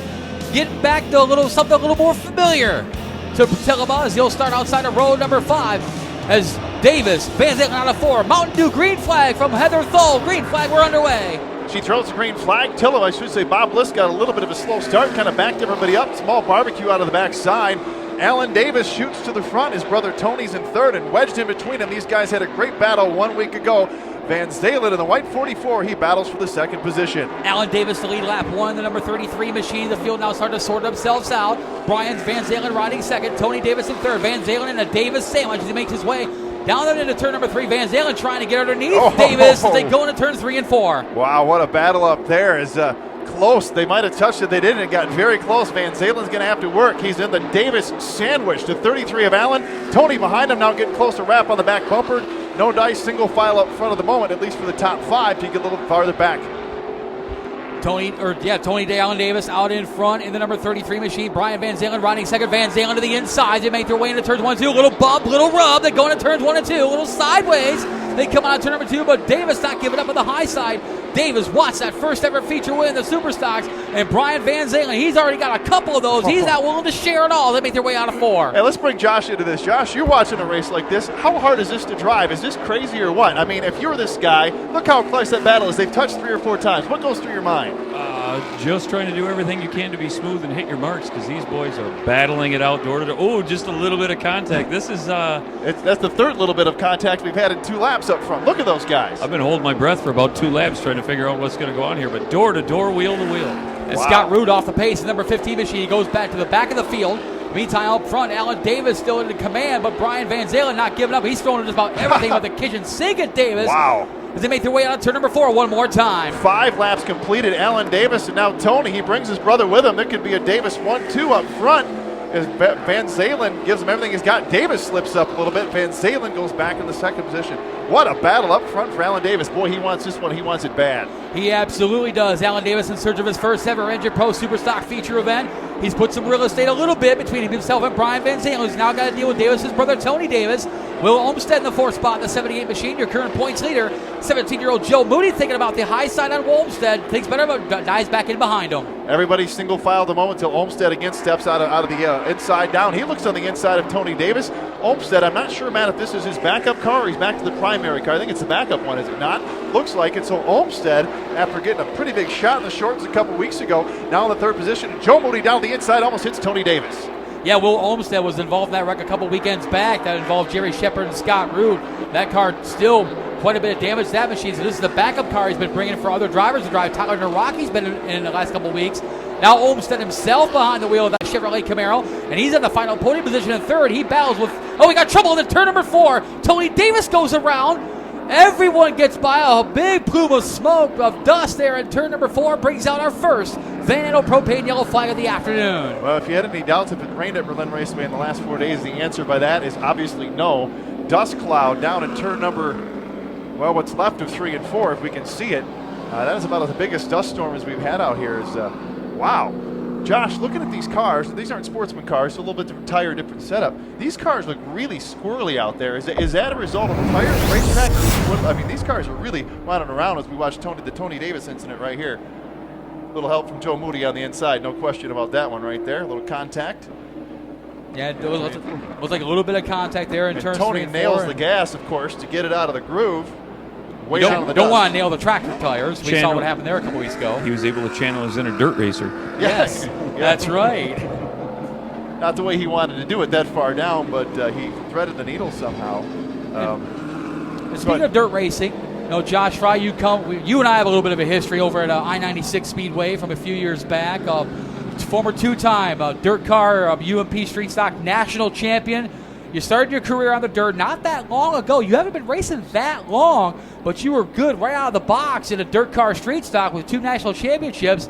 And then you jump over to pavement, and the success keeps on coming for you. You have 6 feature wins already this season, 2 in a modified, 4 in a sportsman car. What translated from the dirt side to bring you so much success on the pavement side? Seat time is big. Just being able to tell yourself to calm down when these boys are racing side by side like that. You saw the 44 have to back out for a couple laps, catch his breath, let his tires cool down, and he was making a charge right as that caution came out. But it was just a lot of seat time with poise was the translation. But when you drive a fast race car that was prepared by people smarter than you, it always makes the driver look good. And you didn't go to just any pavement track. You came to Berlin Raceway for your first pavement experience. What was that like? Humbling. This is a very difficult racetrack. People who watch from the grandstands have won a lot of races up there. Until you get in a car, you suddenly realize this is a very unique shaped racetrack with some weird banking angles, with some lack of straightaways, for a better term. It's a big oval around here. We've documented it many times. The tail of the tape as we start with our program with. You're actually kind of going uphill in the turn number 1 and 2. It's not really a straightaway in the backstretch. You're actually going downhill in 3 and 4. And with that, there's a lot of transitions over the years. The track hasn't been paved in a few years, so it gives it some character. And it's actually come into its form as being a 2-groove racetrack. So there's 2 distinctive grooves around here, high and low. I like to dust off the top on the backstretch so I can show boys my dirt roots. But it's become a very unique track, as well as being already a unique track. And that's why I love it. It's 2 grooves. It's close to my house. I grew up here for years and years and years with my father and friends racing here, and it's a unique experience inside the race car, but I've loved every minute of it. Well, we've got a break in the action. Andrew, if you want to get the video ready, we did with Brian Tillum a little earlier on. Tillum was pinch driving his old car, if that's a thing you can do. I guess it is. Of course, this was a car he won championships in, so we had a little chance to talk to Brian just a little bit earlier on about what brought him out here tonight. Is this a one-time thing? Wrapped up. The sucker trucker is out of there. Todd and Santa Sweep is down and is it perched down at turn number 1. Got the dirt down there and cleaned up at turn number 1 and 2, I should say, as we'll get this field back and set to go. Alan Davis, Brian, what a battle up front. Now, Brother Tony, no longer there to help, so you're on your own. Yeah, you're on your own, especially with Brian Van Zalen right behind him in the 44. Will Olmstead's hungry for his first feature win of the season. And you got Seth Moody, who's been awfully strong here this year. He missed the first week of the season, but nevertheless, despite missing that first week, he's 6th in points. 3 feature wins so far in 2019 for that Chevrolet Camaro of Seth Moody. Then you got Brian Tillum up in the top 5 now, and Dave Hart's number 5 machine. How about Bob Bliss in the 6th spot, the number 98 machine? Bob Bliss will be our most senior racer here this afternoon at his 70 years young. As the Madhouse restart commences, we'll see if anybody goes any different so far. Let's talk, Josh. We got a little downtime here. You like this Madhouse restart stuff at Berlin Raceway? Whoop, turn your mic. Whoop, I'm turning on. Try that again. It mixes it up. I love it. Awesome. It's been a lot of fun so far. Not a lot of changes in this. Maybe a little bit as they head down on the backstretch in 3 and 4. We should point out the Benton Baker pace vehicle. That isn't Cody the Cone guy, No, is it? Cody's off this weekend. We got him helping with the fireworks. So that's, I gotcha. Steve the Cone guy. Steve the secondary cone guy. Dick Moore gives him the finger in 3 and 4. That means we're getting ready to go back to green. One more lap. Tony Postma, white flag in hand. That means we all wrapped up with 1 to go. The Madhouse restart has been madhoused, and now we have to stretch it out here. All right, now they're side by side. Can Van Zalen get the jump on Davis, or has Davis got the preferred spot on the inside, or is it going to be kind of the wild and woolly first 9 laps we saw? You know, you got the first 2 inside competitors, Alan Davis and Will Olmstead, searching for their first feature win of the season. For Davis, his first one ever. You got the 2 muscle body cars on the outside of rows 1 and 2. They both got multiple feature wins between themselves. As a Mountain Dew green flag from Chief Starter Tony Postma flies in the air, we're back underway. 9 laps completed, 16 to go. I will say this is probably the raciest I've seen Alan Davis, certainly this year, if not ever, in the Super Stocks. He wants this one bad. Van Zalen, another former tough customer in the Sportsman division, ran trucks for years out here in the 44. They stay side by side. Alan's car looks pretty good. The Godwin Plumbing Machine's got about a half a car length on Van Zalen as they head down to the front stretch on lap number 10. 2/5 of the way through the first Engine Pro Super Stock feature event. That's hashtag Pre-Marathon on Twitter. Alan Davis, your race leader. Here comes Will Olmstead to the inside of Brian Van Zalen. It's a battle for the second spot. They make their way out of turn number 4. Oh, boy, Davis has got to block everybody. Olmstead on the inside and Van Zalen on the outside. How wide can he make the 33 car? Wide enough for now anyway. Lap 11, we're going to hit the halfway point in 2.5 laps. Olmstead's backup car looks on fire. He's down to the inside. They get close. A pair of drivers in search of their first feature win of the 2019 season, running first and second. Alan Davis in the 33, Will Olmstead in the 78. They shuffle Seth Moody now, who also got Brian Van Zalen. Now Moody up the third. Moody looking to break up the first-timers' parties. They make their way down the backstretch. Jerry Shepard off the pace. Motor made a pop, and he's done. The 77 goes in at lap number 12. We're at the halfway point now. Alan Davis over. Boy, a hard-charging Will Olmstead, and now Seth Moody's you mentioned in the fray. Moody gets down to the inside right on the back bumper of the 78 of Olmstead. Those 2 muscle body cars battling for that runner-up position. In the meantime, Alan Davis continues to show the way in the 33. Your reigning Rookie of the Year now in his sophomore season. No sign of a sophomore slump so far for the Wyoming, Michigan drivers. He leads with 11 laps to go. Best race of Alan Davis's career arguably might be right here if he can pull it off. Here's a full field run on Alan Davis by 1 car length over Will Olmstead. Then it's Seth Moody, Tillman now into 4th, and Scotty Root after troubles rounds out the top 5. Van Zalen settle back to tag, tag at the backstretch. Should say on the back side. The 31 car spins. It's Joe Moody, Bob Bliss, and I want to call it Breck DeCrocker. That's the other guy. Ronnie Smith. Ronnie Smith, yes. Just saw his face a bunch today. All I can see is the DeCrocker car. So 2-car pirouette, and then Smith just to avoid spins on lap number 14. What a race this has been so far. Alan Davis, this is probably the hardest drive I've seen him in a long, long time. He wants one of these, and he wants it bad. Absolutely. He started to put some distance between himself and Will Olmstead, who's trying to get away from Seth Moody. But then our second Van Andel propane yellow flag rolls out as we check out the replay. Our FansChoice.tv viewers viewing this, as well as you, the fans, here on our Turn 3 video board. You see there's a couple lazy spins there between Bliss and your points leader, Joe Moody. Well, interesting. We saw the same issue about 6 laps ago. It was Joe Moody and Tony Davis in the darn near same place. This time it's Joe Moody and Bob Bliss in nearly the same place, and Bliss spins basically the same place Tony Davis did, minus the tires. And again, everybody should come away unharmed. I couldn't see the very beginning of the video to see if there was any contact made, if they just got loose. But, yeah, same spot on the racetrack. So Joe Moody, your points leader in the Engine Pro Super Stock division. That's a great points battle all season long between Joe Moody, Brian Van Zalen, also Tony Davis, your top 3 in points. Jerry Shepard was right there in the 4th spot, but unfortunately Shepard with engine issues in the 77 machine, that's going to drop him back a little bit. Yeah, Shepard, after that hard incident a couple weeks ago, they've been just kind of wrenching that car to get it back to run decently. So we'll get the timing and scoring situation. We should say, while we have a minute, we always like to acknowledge the staff here that makes this place go. Kevin's here from Kevtron Media. Mike Bursley's here. Mike Bursley, track president's here. Yes. We got all the important people here, guys. Yeah. So Kevin, good to see you. They'll be signing autographs later on tonight. Kevin's not. You charge any more, Kev, or they're free? Oh, they're free now? Yeah, it used to be $5. I guess he's humbled a little bit. Yes. Kevin does all of our social media, which reminds me, like us on Facebook, like us on Twitter, keep an eye on the website, be social with us, Instagram, all that good stuff. stuff. Kevin does a great job with that stuff. and we try to help them out, of course, when we can. So also want to say Nick Rice is our race director tonight, and he has an assistant from our lovely Laura Tucker. Laura. We love Laura. Oh, I wanted to say Laura. Lovely Laura is what I was trying Lovely to get you Laura. to say. I got you. I got you. She told me her age, by the way. And I thought she was about 15 years younger than that. Yeah, she's 93. She told me that. And I'm like, you're not that. And she's going to come in here any second no, now. That was a compliment. I thought she was 15 years younger than she said. So, Laura Tucker, thank you so much, Laura. Larry and Marilyn Bush, I mentioned earlier on. Tony Post was your flag man. I want to say, of course, to Todd and Todd Hodges and the whole safety crew. Those guys out here sweating it out in those hot uniforms here. Oh, yeah. Appreciate everything they do. Don and Minnie DeWitt, the track owner. Of course, Don's out there in the golf cart with the hood on it, with the shield out of the sun. He gets the good one. Yes. Which only makes sense. He's our trophy girl. Jessica and Josh from HD Photo, our official track photographers down there hanging out in the grass. Guys, thank you for all that you do. They seem warm. They seem warm, and they got that little beach thing they take, a little beach cart. Yes. They come to the beach, and who am I forgetting? Oh, we should say the tech crew, of course, and Red, Bobby Mars, Dennis, everybody else down there.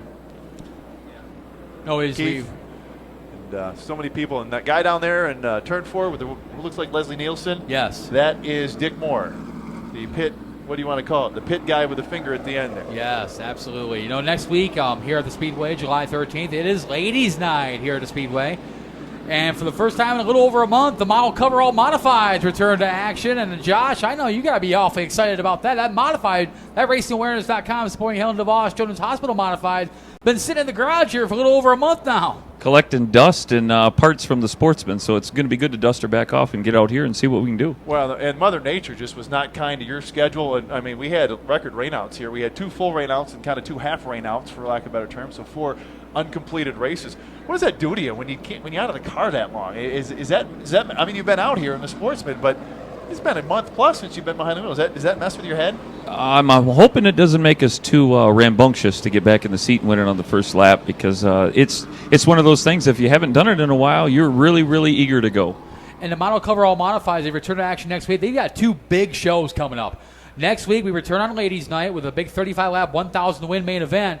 And then on Saturday, July 20th, the inaugural Randy Day Memorial 41-lap feature, paying $1,100 to win. Some great money all the way through that field. That's going to attract some pretty stout field of modifieds. We're hoping so. A lot of people put a lot of time and effort into putting a big show on to remember a great individual, another loved one in our family that's passed. So it's going to be a great show, and it's, like you said, 2 in a row, so we better work on our car this week and get it ready for the next 2. You better be ready for 2 and have something in your back pocket. Of course, your teammate Dave Lake out for the season, basically, and we were wishing him the best as we get ready for the so it's really you and Terry Van Heitzman for the final year of the Racing Awareness team. You guys got to kind of carry the banner. Terry's been really struggling this year again, and so it's kind of up to do you feel the pressure a little bit? I know it's a great organization, but with one of the main guys out, you're kind of carrying the torch. Internally, I do, yes. It's one of those where you want to represent the cause, the team, everything really well. But Terry's just been bitten with the bad luck bug. And then on top of that, you get Dave Lake, who has had some success recently, and guess what? He gets a broken wrist. So it's just kind of one of those things where, yeah, I'm hoping the 97 does well like it does all the time, but we'll be all right. Looking forward to having you guys back full field. Of course, Special Sportsman race around with Randy Veldman next week. More details will be announced on that this week.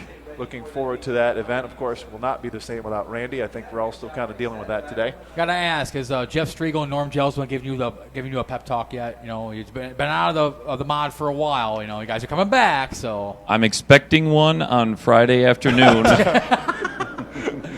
Yeah, come back and tell us what they say. We're dying to know what the pep talk is. We know Jeff Striegel listening in down at Daytona International Speedway as part of the MRN broadcast. They're getting ready for the Coca-Cola. The Coke Zero 400 down there in Daytona. They've had some weather down there in Daytona, but luckily today here, no signs of weather whatsoever. It's nice and balmy, and it's just beautiful. Yeah, it's been a beautiful day here. Finally, some good, decent weather. As I see our flagman Tony's having some radio problems there.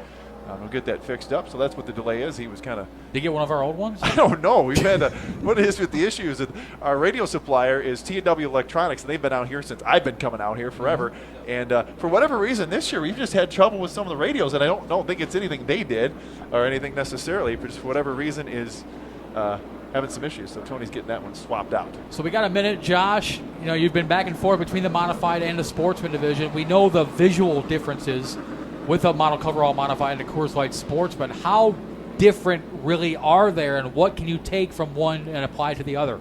Well, not having a windshield in the modified helps a guy of my size and stature and physical non-physique cool down a little bit with the wind blowing through my hair. But they handle a little different tire, different aspects of the cars. The modified is a stand on it and go, and the Sportsman's more of a finesse, like a big Cadillac going to the store to try and get groceries. So they're a little different driving style, but they do help you just stay sharp and in the car, remembering the lines, and they work close to each other, but they're two different animals.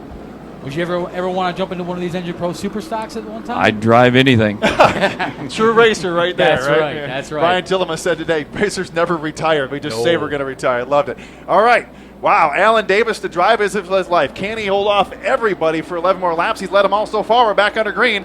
Everybody goes except Tillema fades back a little bit on the start. Mountain Dew green flag back in the air, and Seth Moody jumps to the inside. Little bump, little rub with Alan Davis, but Davis keeps it moving forward as Moody gets to the inside of Will Olmsted. Scott Root is right there as well in the 15. Here comes Brian Tillema as well.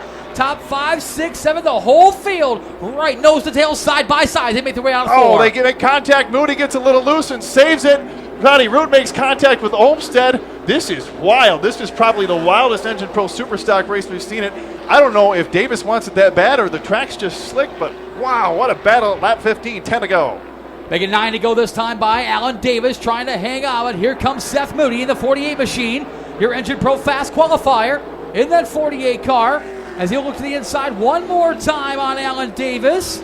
And they'll go, no, Davis shuts the door. Moody going to try to open it back up as they make their way out of 4. What a battle. Davis should say Moody down to the inside. Davis giving him everything he can. Davis hangs on by just a little bit. Josh, how patient is Seth Moody being right now in the 48, or is the patience running out? I would say the patience is starting to run out. Yep, it's getting a little dicey up front there as we're getting down now with 7 laps to go, side by side. Great battle for the lead. Davis on the high side, Seth Moody on the bottom as they're side by side down the front stretch and make their way into turns 1 and 2. Alan Davis trying to hold on for his first ever Engine Pro Superstock feature win. Seth Moody looking for his 4th feature win of the season as they make their way into turns 3 and 4. What a battle up front. You got to wonder, too. Remember, these guys have to race again. As Alan Davis just burning the tires off of the 33, he wants this win bad. You go for the win at this point. Wow. Side by side again in 1 and 2. Moody with a slight advantage, and now a little bump again down the backstretch. They make their way into 3 and 4. Davis still trying to build the momentum on the high side, trying to hang on to that lead. This time by 5 laps to go. They bump again down the front stretch. Alan Davis is going to lead another lap. He's got to hang on for 4 more laps on the outside. He's getting a great bite out there. What a battle on the inside. He's going to burn off the right sides off the 33. He wants it. He wants it bad. They've stayed clean, though. Last lap, is it going to stay clean? 3, make that 4 laps to go this time by. It's still Alan Davis by a bumper. Alan Davis has found something that works for him on the high side. That number 33 machine, that Godwin Plumbing Chevrolet, side by side with the Lake Ann Camp Chevrolet Camaro. They battle once again. Davis with a good run into turn number 3, but it's Moody out of the highs on the inside. Davis still trying to hang on with 3 laps to go. Wow, Davis has got a half a bumper on him. Josh, if you're in this position, you want the inside or outside at this about 2.5 laps to go. Where do you want to be? I really like the outside. The 33 is keeping his momentum, and he's keeping him at bay. He looks very smooth on the top side. Yeah, very smooth on the inside, but Alan Davis again by a half. Oh, contact back to Olmsted. Scotty Root, hard contact. Tillema. Everybody also involved. there. Joe Moody. Wow. Such a fantastic race, and it gets so bad. That happens so fast. So bad, so quick. Oh, my goodness. The race Alan. of the season ends in tragedy. 1, 2, 3, 4, 5, 6 cars involved at least. Half the field. Almost, that was pretty much the top 6. Will Olmsted escapes, and the number 78 machine doesn't appear to have any damage. Also, it was like Tony Davis was able to escape as well, the number 88 machine, and we got our first red flag of the evening. Heavy contact, and there you see Alan Davis out of the car. Nice round of applause for Alan Davis, and I think he's heading over to that white 48. Yeah, there's not going to be a picnic over there as Berlin Safety Crew is Johnny on the spot. Tillema damage on the Dave Hart car. Had nowhere to go. And Davis is shedding safety equipment. He's going to go have a conversation with Mr. Seth Moody, it appears. Just a tough break for both competitors. And there you see now they're going to talk, perhaps. Probably should talk, and that we'll leave it at that.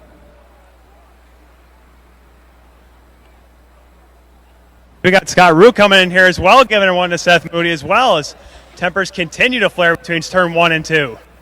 Wow. Yeah, Scott Root not happy, not even a little, in that number 15 machine. You see a big trail of fluid there from the 5-car Hart. The Hart machine, of course, driven by Tillema. So try to recap everybody's been involved in this one if we can. Olmsted for sure. Brian Tillema, Scotty Root. Now you see the damage on Tillema's machine driving Dave Hart's Emergency Freight Solutions Chevrolet. Heavy front-end damage on Dave Hart's car, which is the former Tillema machine. Alan Davis and Seth Moody all part of that mix. It might be easier to tell you who's not in it. Yeah, Scott Root hit a ton. You can see the black marks on the wall. That was clean as about 2 minutes ago, and now we've got 1, 2, 3, at least 4 spots. And what makes this more difficult, not only we're thinking about track points, obviously, we're thinking about the NASCAR Whelen All-American Series national points. These guys have another feature to run later tonight. And we very well could have lost a couple cars. I think it's very likely. Guys, Andrew and the video crew working on the replay. We'll try to see this from a couple angles. But, Josh, we were watching this just like we all were. Kind of walk us through what you see here, and then we'll kind of give you, well, here's the tail. Look at that. Oh, Scotty Root hit it. That's the carnage of it right there. Yeah. Yeah, Scott Root hit a ton trying to avoid the spinning Moody and Davis. They are going into turn number 1. That was such a great battle between Alan Davis going for his first ever feature win in a super stock, Seth Moody fighting for his 4th season. And we'll watch the replay one more time. Here we go. Little bump. They're bumping and rubbing as they cross the start-finish line. Davis goes around. For those of you here at the racetrack watching the Turn 3 video, and those watching on fanschoice.tv, they saw Scott Root nowhere to go in the 15. Hard contact with a Turn 1 wall. That reminds me a bit of the there was a Randy Sweet accident down here 15 years ago, an outlaw car, when he just pounded. He climbed the wall in that nearly same spot, same situation. And unbeknownst, a little kind of a drawback. Brian Van Zalen spun in the 44 machine, could have very well have flat spotted those tires. Yeah, I'm sure he's down at pits. Hey, here we go. Great vantage point right here as we watch on the video one more time. Davis goes around. Moody trying to go up to avoid the spinning Davis, and he right into the path of Scott Root. Root nowhere to go. Great camera shot from Ben Simonis over there in turn number 2, one of our camera guys. My goodness, what a heavy hit by Scott Root. Man. Well, you feel terrible for the guys that were behind there and had nowhere to go. You know how Tillema feels driving someone else's car and trying to dial it in. That was not what he had planned for the night. Josh, take us, guys, can we watch that replay one more time when you get a second? Run that for us again if you could, that replay one more time. Walk us through what happened. Don't want you to take sides necessarily in here, but walk us through when you get cars in that position to go. What's going on there? If you're on the inside or outside, how do you handle that situation? Well, on the bottom, you're trying to keep your car rotated and off the guy on the outside, but it doesn't look. Oh boy! From my perspective, I can tell you right now, I don't know who would really be at fault. You can play it both ways. It's kind of a racing deal where you're that tight. Like you guys said, they were close to making contact or made just a little bump and run for about 7 laps. That was just a little more severe. And once you lose grip, you're into a slide and you're out of control, and smoke starts to roll, and it's just hard to see. And playing the role of Alan Davis, you're going for your first ever feature win in a super stock. And then you play the role of Seth Moody. He's already won 3 of them. He's going for win number 4. He's trying to catch back up in the points. He's missed a week. I mean, you can see both sides. In the 33, he definitely wasn't blocking. I'd say he was just trying to keep his momentum wound up. The 48 was doing his best to dig, but once that contact was made, it was all over. It was just a collection up there on the outside. Boy, that is a hard hit by the 5 and the 15 for sure. Yeah, and everybody. Boy, you hate to see that. And we'll keep an eye if Tyler's got any shots. You guys got any shots from down inside the pits with the camera down there? Not sure what we have or what we're seeing. Go to Tyler if he wants to talk to anybody. I'm not sure how eager anybody is to be talking about this situation, but red flag at lap number 23. Alan Davis, Seth Moody, Scotty Root, Will Olmsted, Brian Tillema all involved. Van Zalen spun, and rest of the cars, Bliss, Moody, Sturkin, Smith, and Wadma Shepard. The cars is still part of this situation. Tough break for Scott Root, that Vantage Fleet machine. Of course, Advantage Fleet, one of your big sponsors on your Sportsman car as well. Of course, Advantage Fleet has one of those suites up here. They're here with us each and every Saturday night. Some more of our sweet people, our sweet guests, if you will. Sweet people. They're sweet people. They sure are. Right next door to us, PBM Sales. Right next door, guys. Welcome to the Speedway. So glad you guys are with us. Thank you so much. Also, Destin Transportation, Grow America, the DeVries family here tonight. Also preferred, as we mentioned, Advantage Fleet, Primera Plastics, and Sawyer, all with us here tonight and taking out the suites. Have you watched, Josh? Have you watched from the suites at all? Just a few times, and I love it. It's got it all. You can go out on the deck. You can enjoy the weather. You can stay inside in the AC. You've basically got room service coming to your room with top amenities, bathrooms across the hall. These suites are just incredible. I got to say, Matt and I are kind of spoiled up here. I'm not hesitating to admit it. We'll send it down to Tyler. Cool. Here's Alan Davis. Yep, thank you, Matt. Alan, you're right there in the lead. And then 2 laps to go. What happened? It looked like the 48 turned up into me going down the straightaway. It hit me about 8 times before that. Just not good racing by either Moody tonight. Yeah, it looks like then pretty much the norm for the season. Yeah, it's obviously a tough one for you there because, like you said, you were so close to getting that first super stock win. Like door to door, made contact before, but ever so close, and obviously the car took the worst of it. Yeah, it's pretty bad right now. I don't know if we're going to make it to the second feature to start even right now, but yeah, it's a lot of work for a lot of stupid driving. Definitely a tough break for Alan Davis out here with only a couple laps to go here in the super stock feature. Appreciate that. Thank you for Alan for talking to us about what exactly happened up there. Obviously a lot of frustration and difficulty down there. Todd at Sandy Sweep, the sucker truck is down there as well. Going to do some cleanups, and boy, hits like that, Josh, I mean, you can see it's, Scott took an awfully big shot there in the 15. Everybody did that. Tillema, and of course he's getting the double wreckers. And what's it feel like? They take a hit. I mean, you've taken some hits out here, maybe not quite that way, but you've had your fair share. What does that feel like on Sunday morning? Well, if you're a true race car driver, your first thought is, oh my goodness, my car. That's mostly what they did. Yep, you can heal yourself up, like you saw the adrenaline rush. They were going down to visit each other and exchange Christmas cards there in the corner, trying to figure out what all happened. But the safety stuff is impeccable. The safety crew at the racetrack takes good care of us. If anything does happen, your thoughts just go to the car the second something happens. And looking at the video here. There's some long nights in the shop to get back to the racetrack. And it's a real shame, too, because, like I said, Tillema's night, if it's your car, it hurts. If it's somebody else's and you're trying to help them, it hurts even more. So I'm looking at the damage, and I'm very fortunate my cars are safely sitting on the jack stands at home because I've had these nights and weeks of preparation to try and get them back. And it doesn't seem like you ever find all the things that are bent. You'll hit on the right front, and something will be bent on the left rear, and you say, how is that possible? But those are some really good hits by 2 or 3 of those cars. Well, I think that maybe the biggest shame is not only just torn up race cars. We had a fantastic race. It's going to be, arguably one of the races of the season. These cars last week with Tony Davis and Brian Van Zalen, it was 0.002, 2/1000ths of a second. The computer could barely, because that's faster when you and I can blink our eye. That's how close that finish was. And this one looked like it was going to be setting up to be something very similar. And just a tough go over it there as we see Scotty Root getting the double record from Johns Towing and Nylon Towing. And he'll obviously be wrapped up for the evening. He hit it pretty good.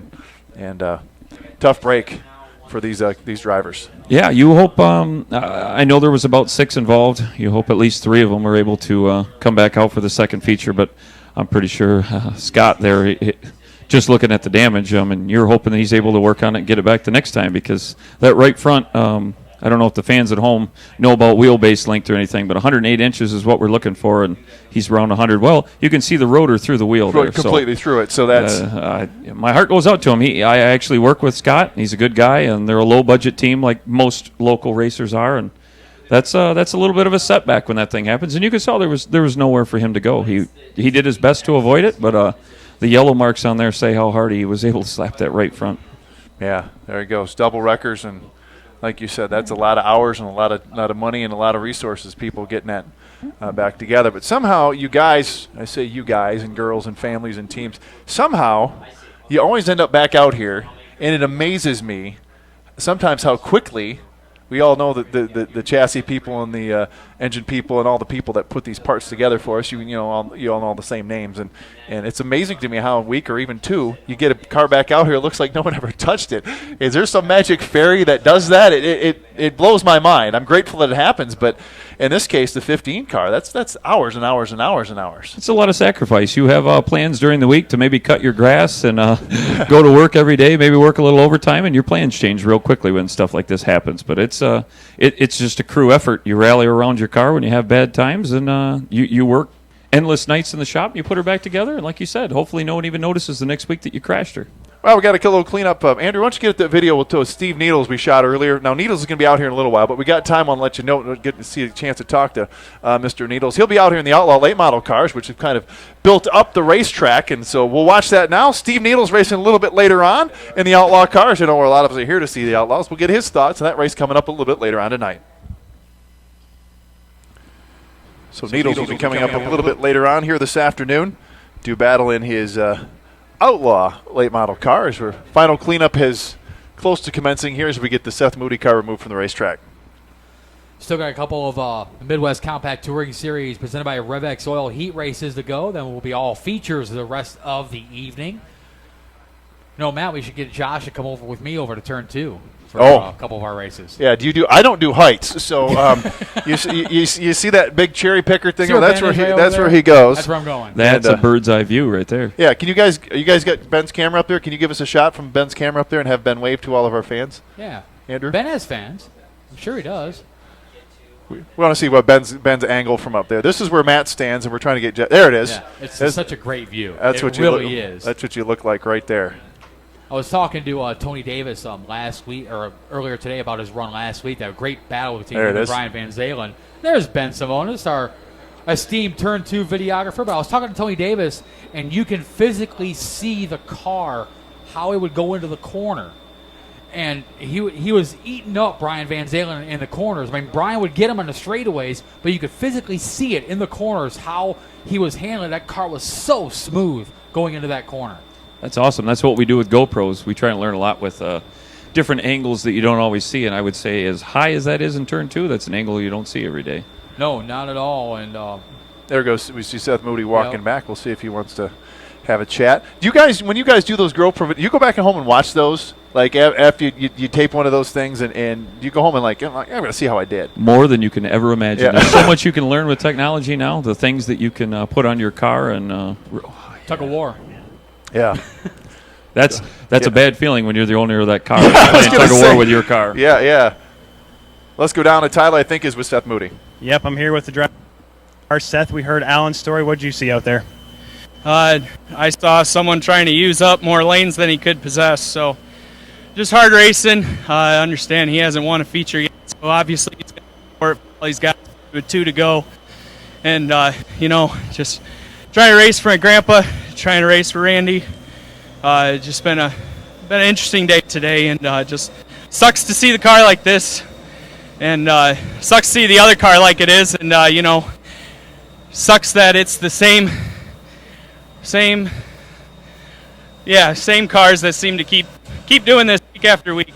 So sucks for me in the car, and obviously other cars are torn up, so feel terrible about that. If I'm the cause or not, I still got to look at the replay. I feel like it was hard racing, just ran out of real estate, but it's never your own fault. That's how it is sometimes, eh? Yep. Seth Moody racing with a heavy heart here, and unfortunately out as well. They're in the red flag with 2 laps to go here in the Edge of Pro Superstocks. All right, Tyler, thank you. Thanks to those guys for getting. Yeah, Grandpa's in the hospital getting his heart done, so it's a tough day for those guys too. They both got here a little bit late and had to deal with that, so it's been kind of a tough day for that situation too. But as he said, and Josh, that's a fair assessment, I think, from both of those guys. Really, both frustrated and upset and disappointed, and maybe a little mad too. But they were both hard racing. I mean, it wasn't a flat out, it's your fault. It was kind of one of those, you're racing for the lead with 2 to go. And that's kind of what I said watching it. It's tough to make a call on something like that. They're both racing real hard. They've made a little contact in other spots. That was just a vulnerable spot to get hit, to get turned, and then we saw the repercussions of what happened. But, yeah, it's the passion of motorsports is what I saw when I saw that interview. Yeah, for sure. And thanks to those guys again for doing that for us. We appreciate it. Well, the field has been thinned significantly. Unofficially, when we go back to green, it will be Will Olmstead. Somehow didn't hit anything in that. Right. He managed to the last 2 weeks before, but Olmstead threaded the very small needle and got through it. Tony Davis, as a result of hanging on, will be second after falling all the way to the back and even pitting after the dust storm. Durkin up to third, Ronnie Smith to fourth, And Joe Moody, who's had a very auspicious evening here, he's back in the top 5 in the 48. Yeah, Corey, he's your points leader. Yeah, and your points leader. Corey Wabba and Bob Bliss. Bliss has been through the wash cycle. And Jerry Shepard returned to the track in the 77. Jerry is only 1 lap down, so he will he'll pass several cars. He'll pass several cars in the battle for the points. Also, of note, Brian Van Zalen not on the racetrack either. He was spinning over here. He did give a piece of that, so I don't know exactly what the damage was. They might be just focusing on race number 2 at this point to come out here and take a shot at that one. So you got first and third in points still on the racetrack. Second, fourth, and fifth all involved in that. Second, fourth, fifth, and sixth all involved in that incident. So points-wise, that's really going to shuffle things around. And we take a look at the NASCAR Whelen All-America Series Division 2 points. Brian Van Zalen is 23rd in the country. Tony Davis, who's on the track, 24th in the country. And what's different between the NASCAR Whelen All-America Series points as opposed to Berlin track points is that the national points only count your features results. They don't include qualifying, which we do here at Berlin Raceway, which is why Brian Van Zalen leads the Berlin cars in Division 2 national points. Those national points are pretty interesting. If you get to follow them on a week-by-week basis, the intensity of being something bigger than just your local racetrack, being involved in maybe 15 different tracks around the country, it's neat to follow. If you don't know that much about the points, you got to do a little research so you know how they work and where the points go. But you got them pulled up right now. Yeah, we got the Division 2 national points pulled up. You see the diversity between the dirt and the pavement guys. You running basically against dirt guys from all over the country. We see the points leader, Clint Johnson, who runs Thunderbird and Salina. That's over in the Kansas, Oklahoma area. That's what's so neat, too, is sometimes you never even meet the guy you're racing with in points. He'll be a dirt track, he'll be a pavement track. I mean, we did it in the UMP, and it was Illinois, Indiana, Ohio, Michigan, all over. And it's an added bonus to racing to be able to watch it on a national scale, not just on your local scale. So 23 laps completed, 2 laps to go. Will Olmstead in search of his first feature win of the 2019 racing season. It's been a while since Olmstead's been in victory lane. Yeah, and if he wins this one, it will be survival of the fittest. But you got to wonder now, Tony Davis up there, who had a decent car earlier and won just 1 week ago, you got to wonder if Tony Davis is going to go try to sneak one up there. We will find out. It's going to be 2 quick laps. Olmstead will set the speed. Bob Bliss, who's been winless in several years, 70 years old, might have a shot at it too. Back under green, a good jump for Tony Davis. Maybe a half a car length over Will Olmstead as they go down into 1 and 2. And Davis makes his way through turns 1 and 2. He's got Joe Moody, the points leader, right behind him on the outside. Will Olmstead, though, trying to keep pace with the 88 of Davis as Davis looking for his second. They touch in the turn. 1, 3, and 4. Davis into the turn 4 wall. Brings out the Van Andel propane yellow flag one more time. Wow. Oh, boy. Oh, boy. Tony Davis absolutely donutted it and spun it around there. And it's a hot night at Berlin Raceway, ladies and gentlemen. Will Olmstead missing the driver's door of that 78 machine. Bob Bliss somehow got through there. Joe Moody somehow got through. Oh, man. That's your third place in points. So now your top 6 in points, exception of your points leader, all out of this race. Wow. Tony had nothing he could do there. The best you can try and do is lock it down, but he was in a very vulnerable spot. Let's watch the replay. We were all watching it. Josh, you're the race car driver. What do you see here? Well, the second you get hit like that and you get a little light, he's trying to stay on the gas to keep off from people. But right about now is when it snaps, and then you're along for the ride. You don't know which way you're pointed, and you're just trying to roll the car before you get to the wall. But, boy, that happened again. It just happened quick, and I didn't see it coming. They gave each other a lot of racing room. Let's watch it here. It could have Olmstead just kind of went up the hill a little bit. That's kind of what it looks like. Hot, you get in a little hot, and you just can't get that car to turn. He's not trying to go up there and do it. You see Joe Moody and Olmstead getting together, rips off Olmstead's driver's door, and you see how it didn't appear as though he hit that hard, but it looks like a lot more cosmetic than anything. And then he wrapped it a little bit there, too. Like you said, Josh, doesn't take much to push everything over inches, millimeters, whatever. It's just not going to be right. And you don't make a big, heavy front bumper. These cars are very weight sensitive, so you're trying not to hang a bunch of heavy sheet metal. So that thing got up against the wall, and you saw the nose and the fenders and shroud and, all the really pretty expensive pieces and arrow down pieces that are moved around there. But wow. Well, are you sitting down? Bob Bliss could be on his way to be maybe the oldest feature winner in the history of Berlin Raceway at 70 Wouldn't this be years old once this one goes back to green. So we'll watch the replay one more time from our turn 2 camera. Ben been busy over there tonight. You see, yeah, it looks like it just got in a little high. Did he bottom out there a little bit? Kind of looks like. And when you bottom out, you lose the steering just for a touch of a second. Your car pushes, the nose pushes, and you end up getting into the left rear. And that's exactly right. And a footnote to it, I said Joe Moody trying to get underneath both drivers, and he gets into the driver's door of Will Olmstead. So now Moody's got damage, but he's still on the racetrack. So unofficially, and we're very unofficial, Bob Bliss, your race leader with 2 laps to go. Yeah, guys, I'm here with Tony Davis. Tony, you just saw the replay up top there. What did you see on the track, though? Just got beat and decided to drive into my door, wreck me. Obviously, it's tough seeing you and your brother both out with just only a handful of laps to go here, especially in the lead as well. Yeah, I mean, I don't know. I don't know. It's a little, get along with most everybody, but, I don't know. It's season ending, I'm sure. And I don't know. I don't understand. It's been a tough night for the Davises, both Alan and Tony, with the lead, with lap and a half to go out in the Engine Pro Superstocks first feature. And you say possibly season ending for Tony Davis. He comes into the weekend 3rd place in the point standings in a very good battle between himself and Brian Van Zalen and Joe Moody. Well, and look at them. They're working on Alan's car. That's surprisingly maybe, and hopefully Tony's well. And there's another double record. How many times? That's 4 of those now we've seen? 5 in this. And look at the donut marks on the side of the 88. That's some rough racing and some good racing there. Man, don't know what to say. Mo Davis, the patriarch of the Davis family down there, and he saw him earlier tonight. He said, I'm just here laid back, have a little fun today. Boy, how quickly that turned. It's a warm summer night. Things happen quick. Boy, it sure does. There you see Will Olmstead's car. There, a lot of left side damage to that Chevrolet Camaro, that Redstone Homes machine. Well, so the cleanup is just about finished over there. We got to talk about Bob Bliss because this is, we joke with him because he just turned 70 a couple weeks back, right? Yep. I joke with him. I said, you got to win one of these before you hang it up. Not that we want you to hang it up, but you need one more of these. And just the way this race has gone, I don't want to pick anybody. Who knows? But this might be Bliss's best chance to finally bag one of those. And Joe Moody's already been involved in 2 incidents today already. And how damaged is that car? But you see the rest of the field. Bob Bliss is looking for his first feature win in a number of years. Tyler Sturkin looking for his first one ever. Ronnie Smith and only his 3rd start ever in a super stock. Yeah. Corey Wadman's a rookie. Jerry Shepard's a rookie.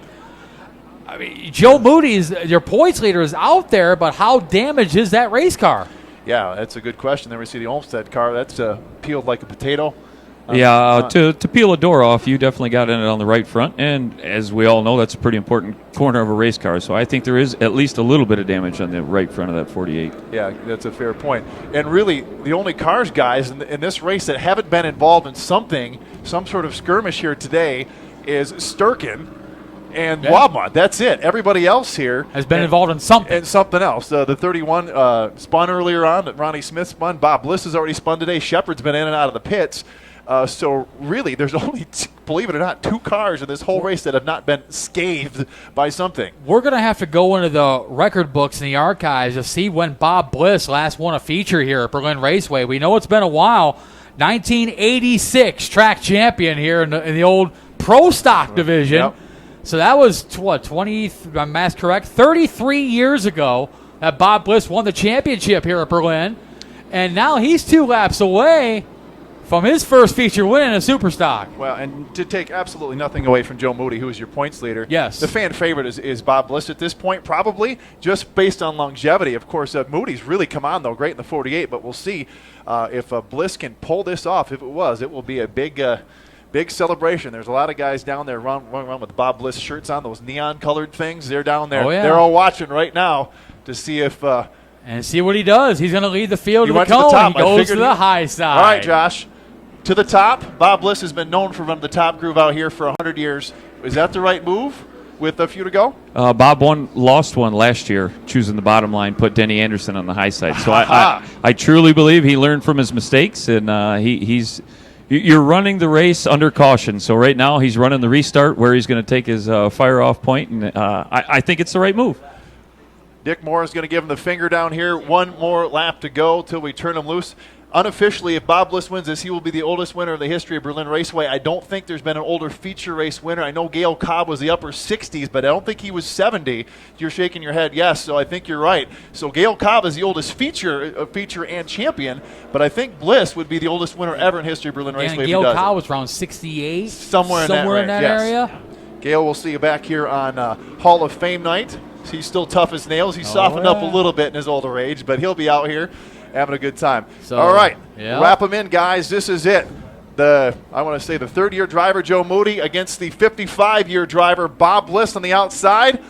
Can Bliss pull it off, or can Moody get a win? Green flag, we're underway. Mountain Dew green flag flies, and they're still side by side in the turns 1 and 2. Bliss with the advantage on the high side.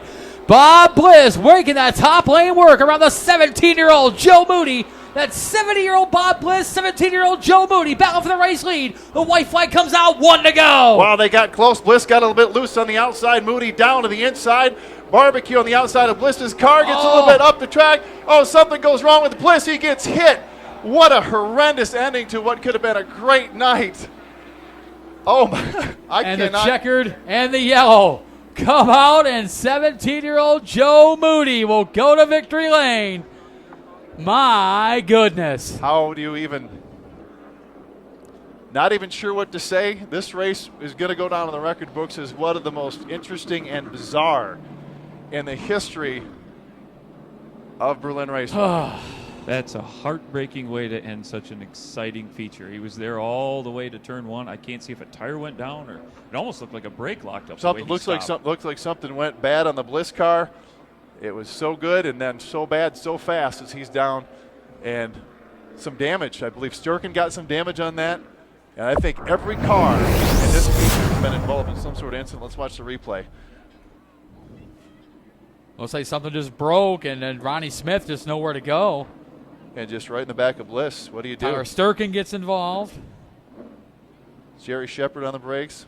Thankfully, those two cars don't look damaged too bad, Josh. They'll be able to continue, and hopefully Bliss as well. But we need some cars so we can't take any more damage. But the tires looked hard, so I'm not sure what broke on the 98. But wow. Well, I'm almost speechless what to say. Let's quickly go to victory lane with Tyler. And I don't know even what to say at this point, but that was one of the most wild and bizarre races in the history of Berlin Raceway tonight. I couldn't tell you the last time we had a yellow checkered, at least for the templates. I remember we had one last year for the VROAs, to be ironic or coincidental. But Seth Moody, in a war of attrition, wins. Fans give it up for the number 48 of Joe Moody. Surviving, if you will, but picking up the win, his second of the year. Joe, a win is a win is a win, wouldn't you say? Yeah, I'd say so. It was definitely not the way I planned it, though, beforehand. Definitely a crazy one, too. Of course, you were involved in a couple incidents as well. Of course, Seth being knocked out of the race as well. This race has had everything, including the kitchen sink here, but yet here you are in victory lane. Yeah. Yep. Of course, I know it's a big win for you. Of course, you and Seth, obviously, with your grandfather this morning. And, of course, all of our thoughts and prayers are with him and with your family. So it's a real big win for you, and I can tell you're getting pretty emotional about it. Yeah. Fans, give it up here for Joe Moody. An emotional win here for the 48 car. Second win this season for the youngster. All right, thank you very much, Tyler. We'll try to pick up the pieces from that. Josh, you can hang out here as Matt Preer gets ready to climb the perch up there in turn number 1 and 2. And, wow. I don't know if it's a full, it's almost a crescent moon. I saw it last night, but I'm just still a little speechless on all this. We'll give you the starting lineup here for the 4 cylinders in just a minute. The Midwest Compacts, as Berlin Safety Crew is making its way around. Rookie of the Year, the BAPI Construction and Product Supply Chevrolet, 24 years old from Grand Rapids, Michigan, the number 9, Tyler Sturkin. Inside of that row, making his first appearance the 2019 season, the Owls Excavating Chevrolet Camaro, 35 years old from Hamilton, Michigan, the number 31, Brett DeCracker. Outside of row number 4, he is your Engine Pro Fast Qualifier this evening, the Redstone Home Chevrolet Camaro, 33 years old from Grand Rapids, Michigan, the 78, Will Olmstead. Starting inside of him, former two-time track champion, currently 7th place in the points, the Data Media Chevrolet Camaro, 25 years old from Granville, Michigan, the white 48 of Seth Moody. Starting outside of row number 3, he is your current points leader aboard the Lake Camp Chevrolet, 17-year-old younger brother of Seth Moody from Middleville, Michigan, the number 48, Joe Moody. Inside of row number 3, former two-time Sportsman track champion, currently 2nd place in the points, the Van Zalen Motorsports Chevrolet Camaro, 35 years old from Dorr, Michigan, the 44, Brian Van Zalen. Outside of row number 2, former two-time track champion, currently 5th place in the points, the Performance Plumbing Ford, 39 years old from Caledonia, Michigan, the 88, Tony Davis. Inside of that row, your current Rookie of the Year points leader, 4th overall on the points, the Grand Haven Pronto Pub Chevrolet, 63 years old from Comstock Park, Michigan, the 77, Jerry Shepard. And starting outside of row number 1, former Sportsman track champion, currently 6th place in the points, the Southside Bar and Grill Chevrolet, 38 years old from Coopersville, Michigan, the 15, Scott Root. And starting on the pole, 2018 Rookie of the Year, currently 8th place in the points, the Godwin Plumbing Chevrolet, 41 years old from Wyoming, Michigan, at 33, Alan Davis. That's your starting lineup for the Engine Pro Superstocks. Tony, give them the magic fingers and start those cars up. Off they go. Looks like more of the gang from Kent Power going to help us get this one off and underway. Alan Davis, Scotty Root, your front row. Both of those guys, a lot of laps here over the years. We're going to rack up some more tonight here and maybe bag one of those feature wins. Let's talk about Brett DeCrocker back in the 31. Matt, been a few years since we've seen him on a regular basis in that 31 car. So good to see him back and good and going. Yeah, Ronnie Smith, a regular competitor in our model coverall modified division, has made 4 starts in that Al's Excavating Chevrolet Camaro. And now Brett DeCracker making his first appearance in the 2019 racing season. He'll start inside of row number 5. So DeCracker, not new to Berlin, but new for this year anyway. We'll see if he can shake the cobwebs out and make this one feel good. 1 to go. Dick Moore gives him the finger. Down to turn number 4. Tony Postma gives him the white flag. 1 more lap till we turn him loose. The Engine Pro Super Stocks, 25 laps to go. We'll give them a wave as they come past you this time. Alan right off Davis. Into the bright sunset. Yeah, let's talk about Alan Davis. Yeah. So close to a feature win a couple weeks ago and then didn't go his way. We'll see what he can do. This time he's got a great starting position. He's got 12 top 10 finishes. 3 of those are 6th place showings. He has not seen the top 5 as of yet. Could tonight be the night? Scott Root outside of that row. Best finish this season of a 3rd on opening night. We'll see what happens out of turn number 4. Mountain Dew green flag in the air. We're underway. They had a perfect start. Oh, contact, heavy contact. Will Olmstead, Tony Davis, wow. Horrendous crash, Corey Wadma, and we really racked up some cars very badly there very quickly. Tony Davis, heavy damage to the front end of that Performance Plumbing Ford. My goodness. Brian Van Zalen was involved. He pulls away. Your Engine Pro Fast qualifier Will Olmstead was involved. Corey Wadma is stuffed in the front stretch wall right in front, right to our right. Not sure what happened. That we'll have to get the replay, but boy, that got ugly in a hurry. So we'll get the replay here momentarily from Andrew and the video crew, and we'll have safety crew checking everybody. Let's give it up for Corey Wadma. He's out of the car. Let's give him a round of applause right there. That's the 24 machine. Will Olmstead looks like he's going to be okay. He's moving around the 78. Brett DeCracker. Brett DeCracker's in that. And let's check it on him. It looks like he's going to be okay. Window net is down and just waiting the appearance of Tony Davis. Yeah, I'm eager to see the replay of this one as we were just – the Mountain Dew green flag just came out as we're getting ready to go, and that front row. We'll check out the replay in turn number 3, and for those of you watching on fanschoice.tv, the green flag's out at this point.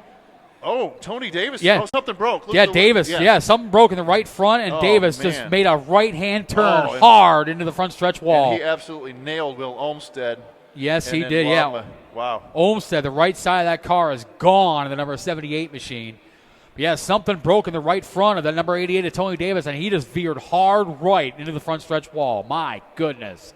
Yeah, can we watch that again, guys? Why don't you watch the left front of Tony Davis. Yeah, race fans, check out the Turn 3 video board. And for those of you tuning in on fanschoice.tv, We'll check out that replay one more time. My goodness, you can see it. Tony Davis's car just suddenly turned white. Yeah, Watch you the can see 88 car. The wheels turn left. Watch the wheel there. And he's got that turned all the way to the left. Look at that. Yep. He had absolutely no control of that deal at all. What a shame. Will Olmstead, nowhere to go in the number 78 machine. My goodness. And Corey Wabma had nowhere to go. Everyone was taking evasive action at that point. Brent DeCracker spins. Seth Moody was also involved in the number 48 machine. He goes Baja over the mini wedge track and goes dirt track in here in turns 1 and 2. Yeah, it looks like rear damage on DeCracker's car, so this one's going to be tough. Yeah, Davis, Wabma, and Olmstead for sure. Heavy, heavy damage. Well, with that, we got a break in the action. Andrew, do you have any more angles on that one or just the one? Just the one. Okay. With that, why don't we run the piece we did with Alan Davis a little bit earlier on. Alan is leading this one. His brother Tony with a horrific wreck on the front straightaway. He is okay. Car is wrapped up and toast. So this is a little conversation you had with Alan Davis looking for his first feature win tonight.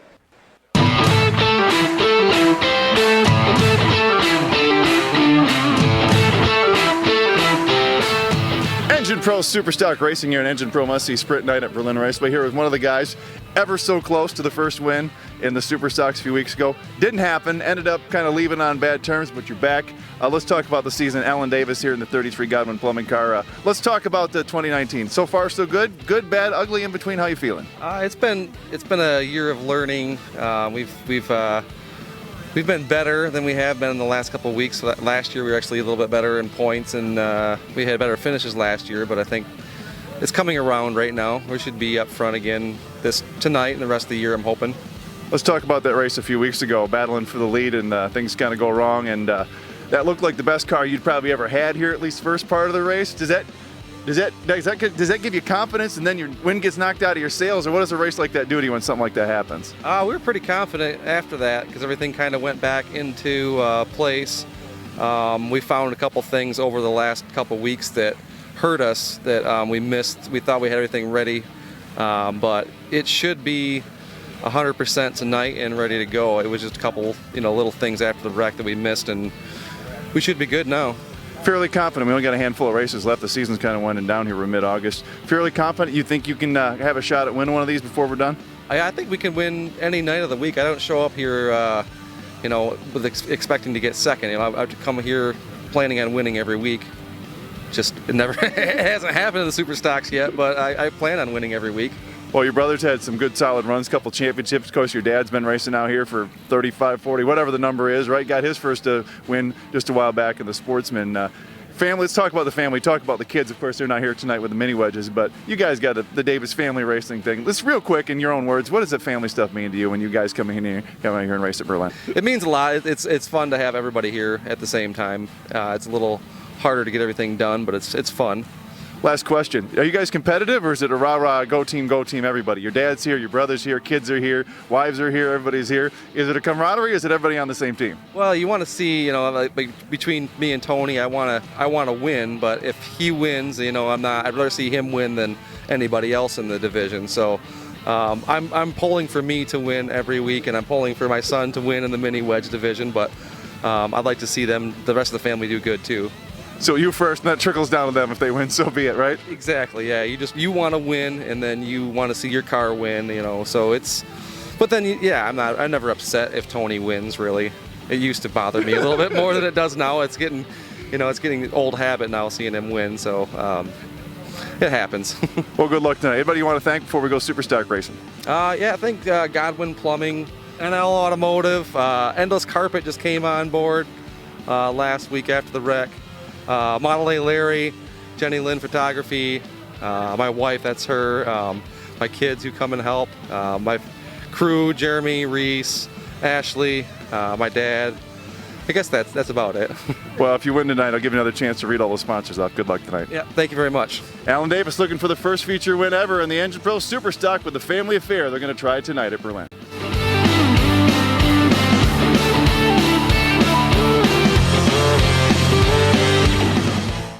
That's a word from Alan Davis. Well, one of the guys in a vicious wreck down there was Tony Davis. Will Olmstead still sits down there. Let's go down to the front stretch with Tyler. What do you got? So let's just take a quick assessment of the damage here. We got Will Olmstead's right side, unfortunately gone.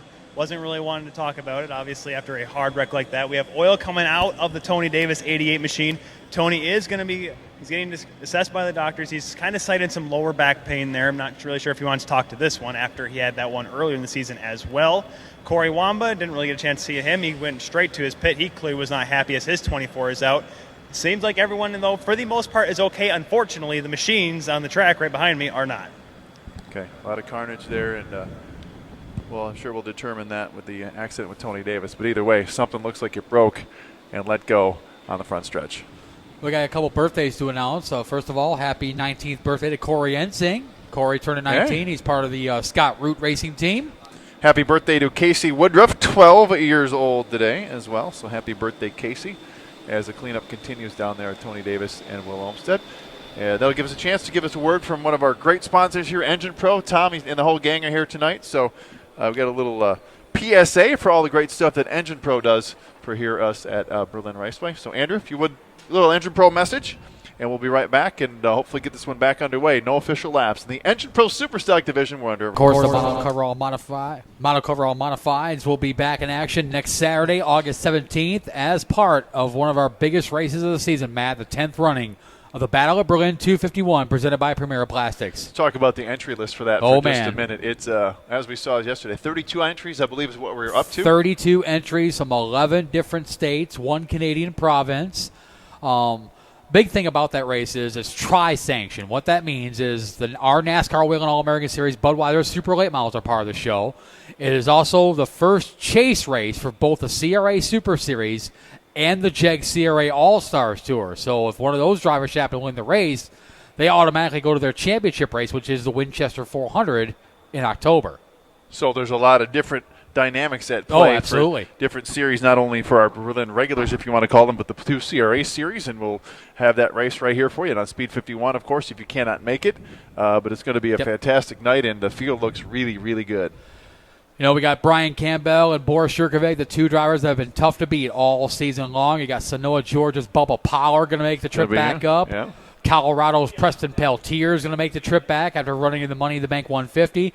Johnny Van Dorn, a former winner of the Battle of Berlin 251, will be here as well.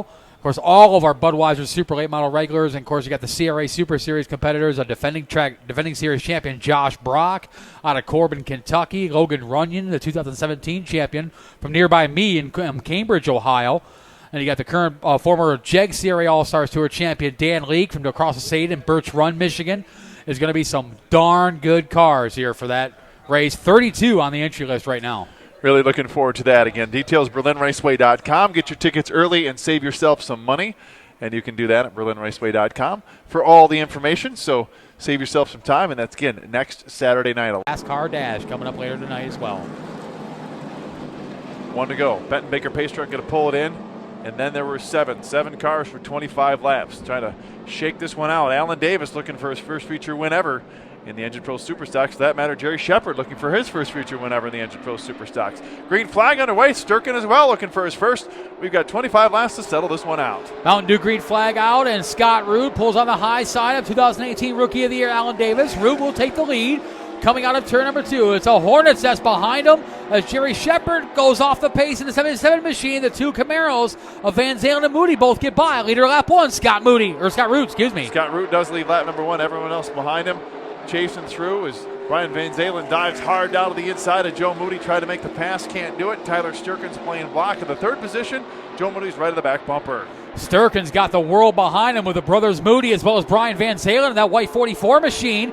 As Sturkin, that number 9 car, coming in tonight, 11th place in the points. It's a couple top 5 finishes this season. It's been an auspicious year for Tyler Sturkin, but right now he's on the podium in 3rd. Keeping the Moody cars behind him. Brian Van Zalen, the white 44 down there, who was involved in the altercation car, looks to be okay after pitting, so that's certainly some good news. They continue racing hot and heavy for the 3rd position on back. Scott Root out in front, the number 15 machine. Alan Davis riding second will keep the battle 3rd through 6. Tyler Sturkin trying to hold off Brian Van Zalen and Joe Moody. That's 1 and 2 in the point standings in the Engine Pro Superstocks. Trying to hold off is the main thing. He's got to hold them both back there. So far, he's able to do it. Van Zalen going side by side with Joe Moody. This is a battle for the 3rd position. and everybody else in the back. The front two leaders have taken off just a little bit from the rest of the field. This time by 1/5 of the way through the Engine Pro Superstocks first of two features. 5 laps completed, 20 laps to go. Scott Root out in front, the 15. Alan Davis riding second. The battle is for third. Tyler Sturkin trying to hang on, but here comes your current points leader, 17-year-old Joe Moody. Joe Moody, your points leader, goes up on the outside, trying to make the pass on Sturkin on the outside. Shoves it way up to the second group. Sturkin solid down to the inside. They stay side by side, and Sturkin holds the position, still hanging on to third for the moment. Good battle for third on back. Tyler Sturkin trying to hold off the world behind him. Now he's got Joe Moody right up next to him. Moody got a right rear off the back, but he keeps him moving forward. Now he pulls up alongside Tyler Sturkin coming out of turn number 4. Your current points leader, Joe Moody, on the high side of Sturkin. They're side by side to 1 and 2. They stay side by side through this battle for the third position. Leaders out front by about a half a straightaway. They continue side by side. Sturkin on the inside. Joe Moody, your points leader, on the outside. They stay steady side by side again. Down in 3 and 4. Sturkin gets just a little bit of a nose ahead that time. However, at the line, it is Moody by just a hair. Moody making that high lane work. And that black and blue number 48 machine, your current points leader, just 17 years old out of Middleville, Michigan. Now on the podium in the third spot. He'll try to chase down your top 2 cars as Scott Root has led the whole way in the 15. 2018 Rookie of the Year, Alan Davis, riding second. Davis is second, and now Joe Moody's cracked up to the top 3. We'll see what kind of times Moody can run down. That's Joe Moody in the third position. See if he's able to catch up to the leaders. We still have 15 laps to go. Good battle brewing for that 5th spot between Brian Van Zalen, the white 44, Seth Moody in the white 48. They're side by side. Neither one of them able to get by Tyler Sturkin as they continue to battle amongst themselves for that 5th position. Seth Moody, the former 2-time track champion, on the inside makes the clearing pass. He is now in the 5th. Seth Moody cracks the top 5 now. Sturkin continues to run 4th, and everybody else behind him. In the freight train, not able to do anything, and now the field spreads out just a little bit. Keep an eye on the lap times. The fastest car on the racetrack last time was Joe Moody.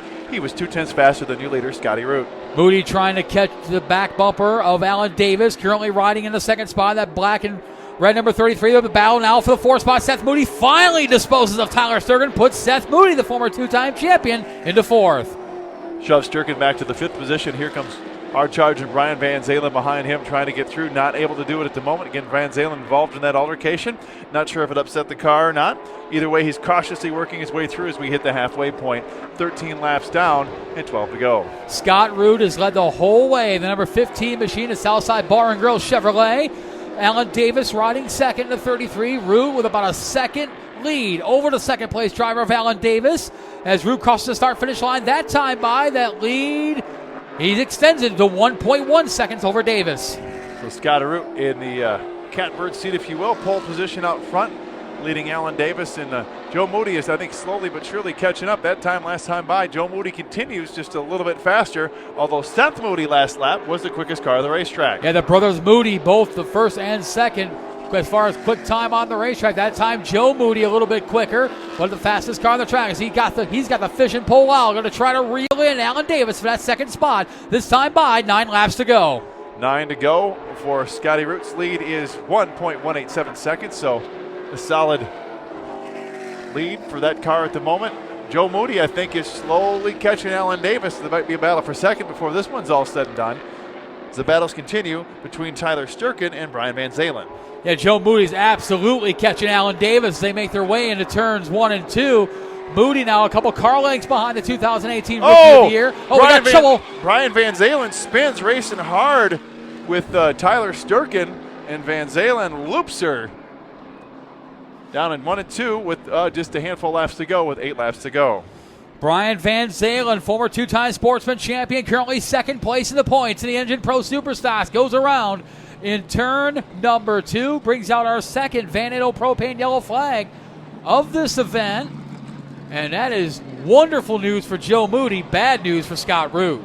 And everybody else, possibly, although Seth Moody had been the quickest car on the racetrack. So when this one gets squished back together, watch the instant replay. He was racing side by side really hard with Tyler Sturkin was watching. You can see. Yeah, they were racing real hard. I mean, that was some heavy bumping and grinding. They were throwing haymakers at each other there going into turn 1. Van Zalen just got loose. Hard racing is all that was.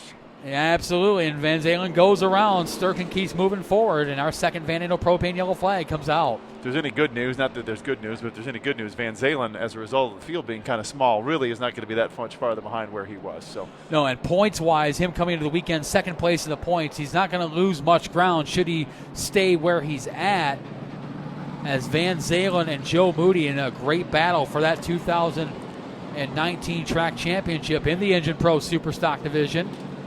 As they come into the weekend, Joe Moody carrying just a 25-point lead over Brian Van Zalen. It's going to come down to those two from looking at the points. There's another replay there from the top camera in turn number 2.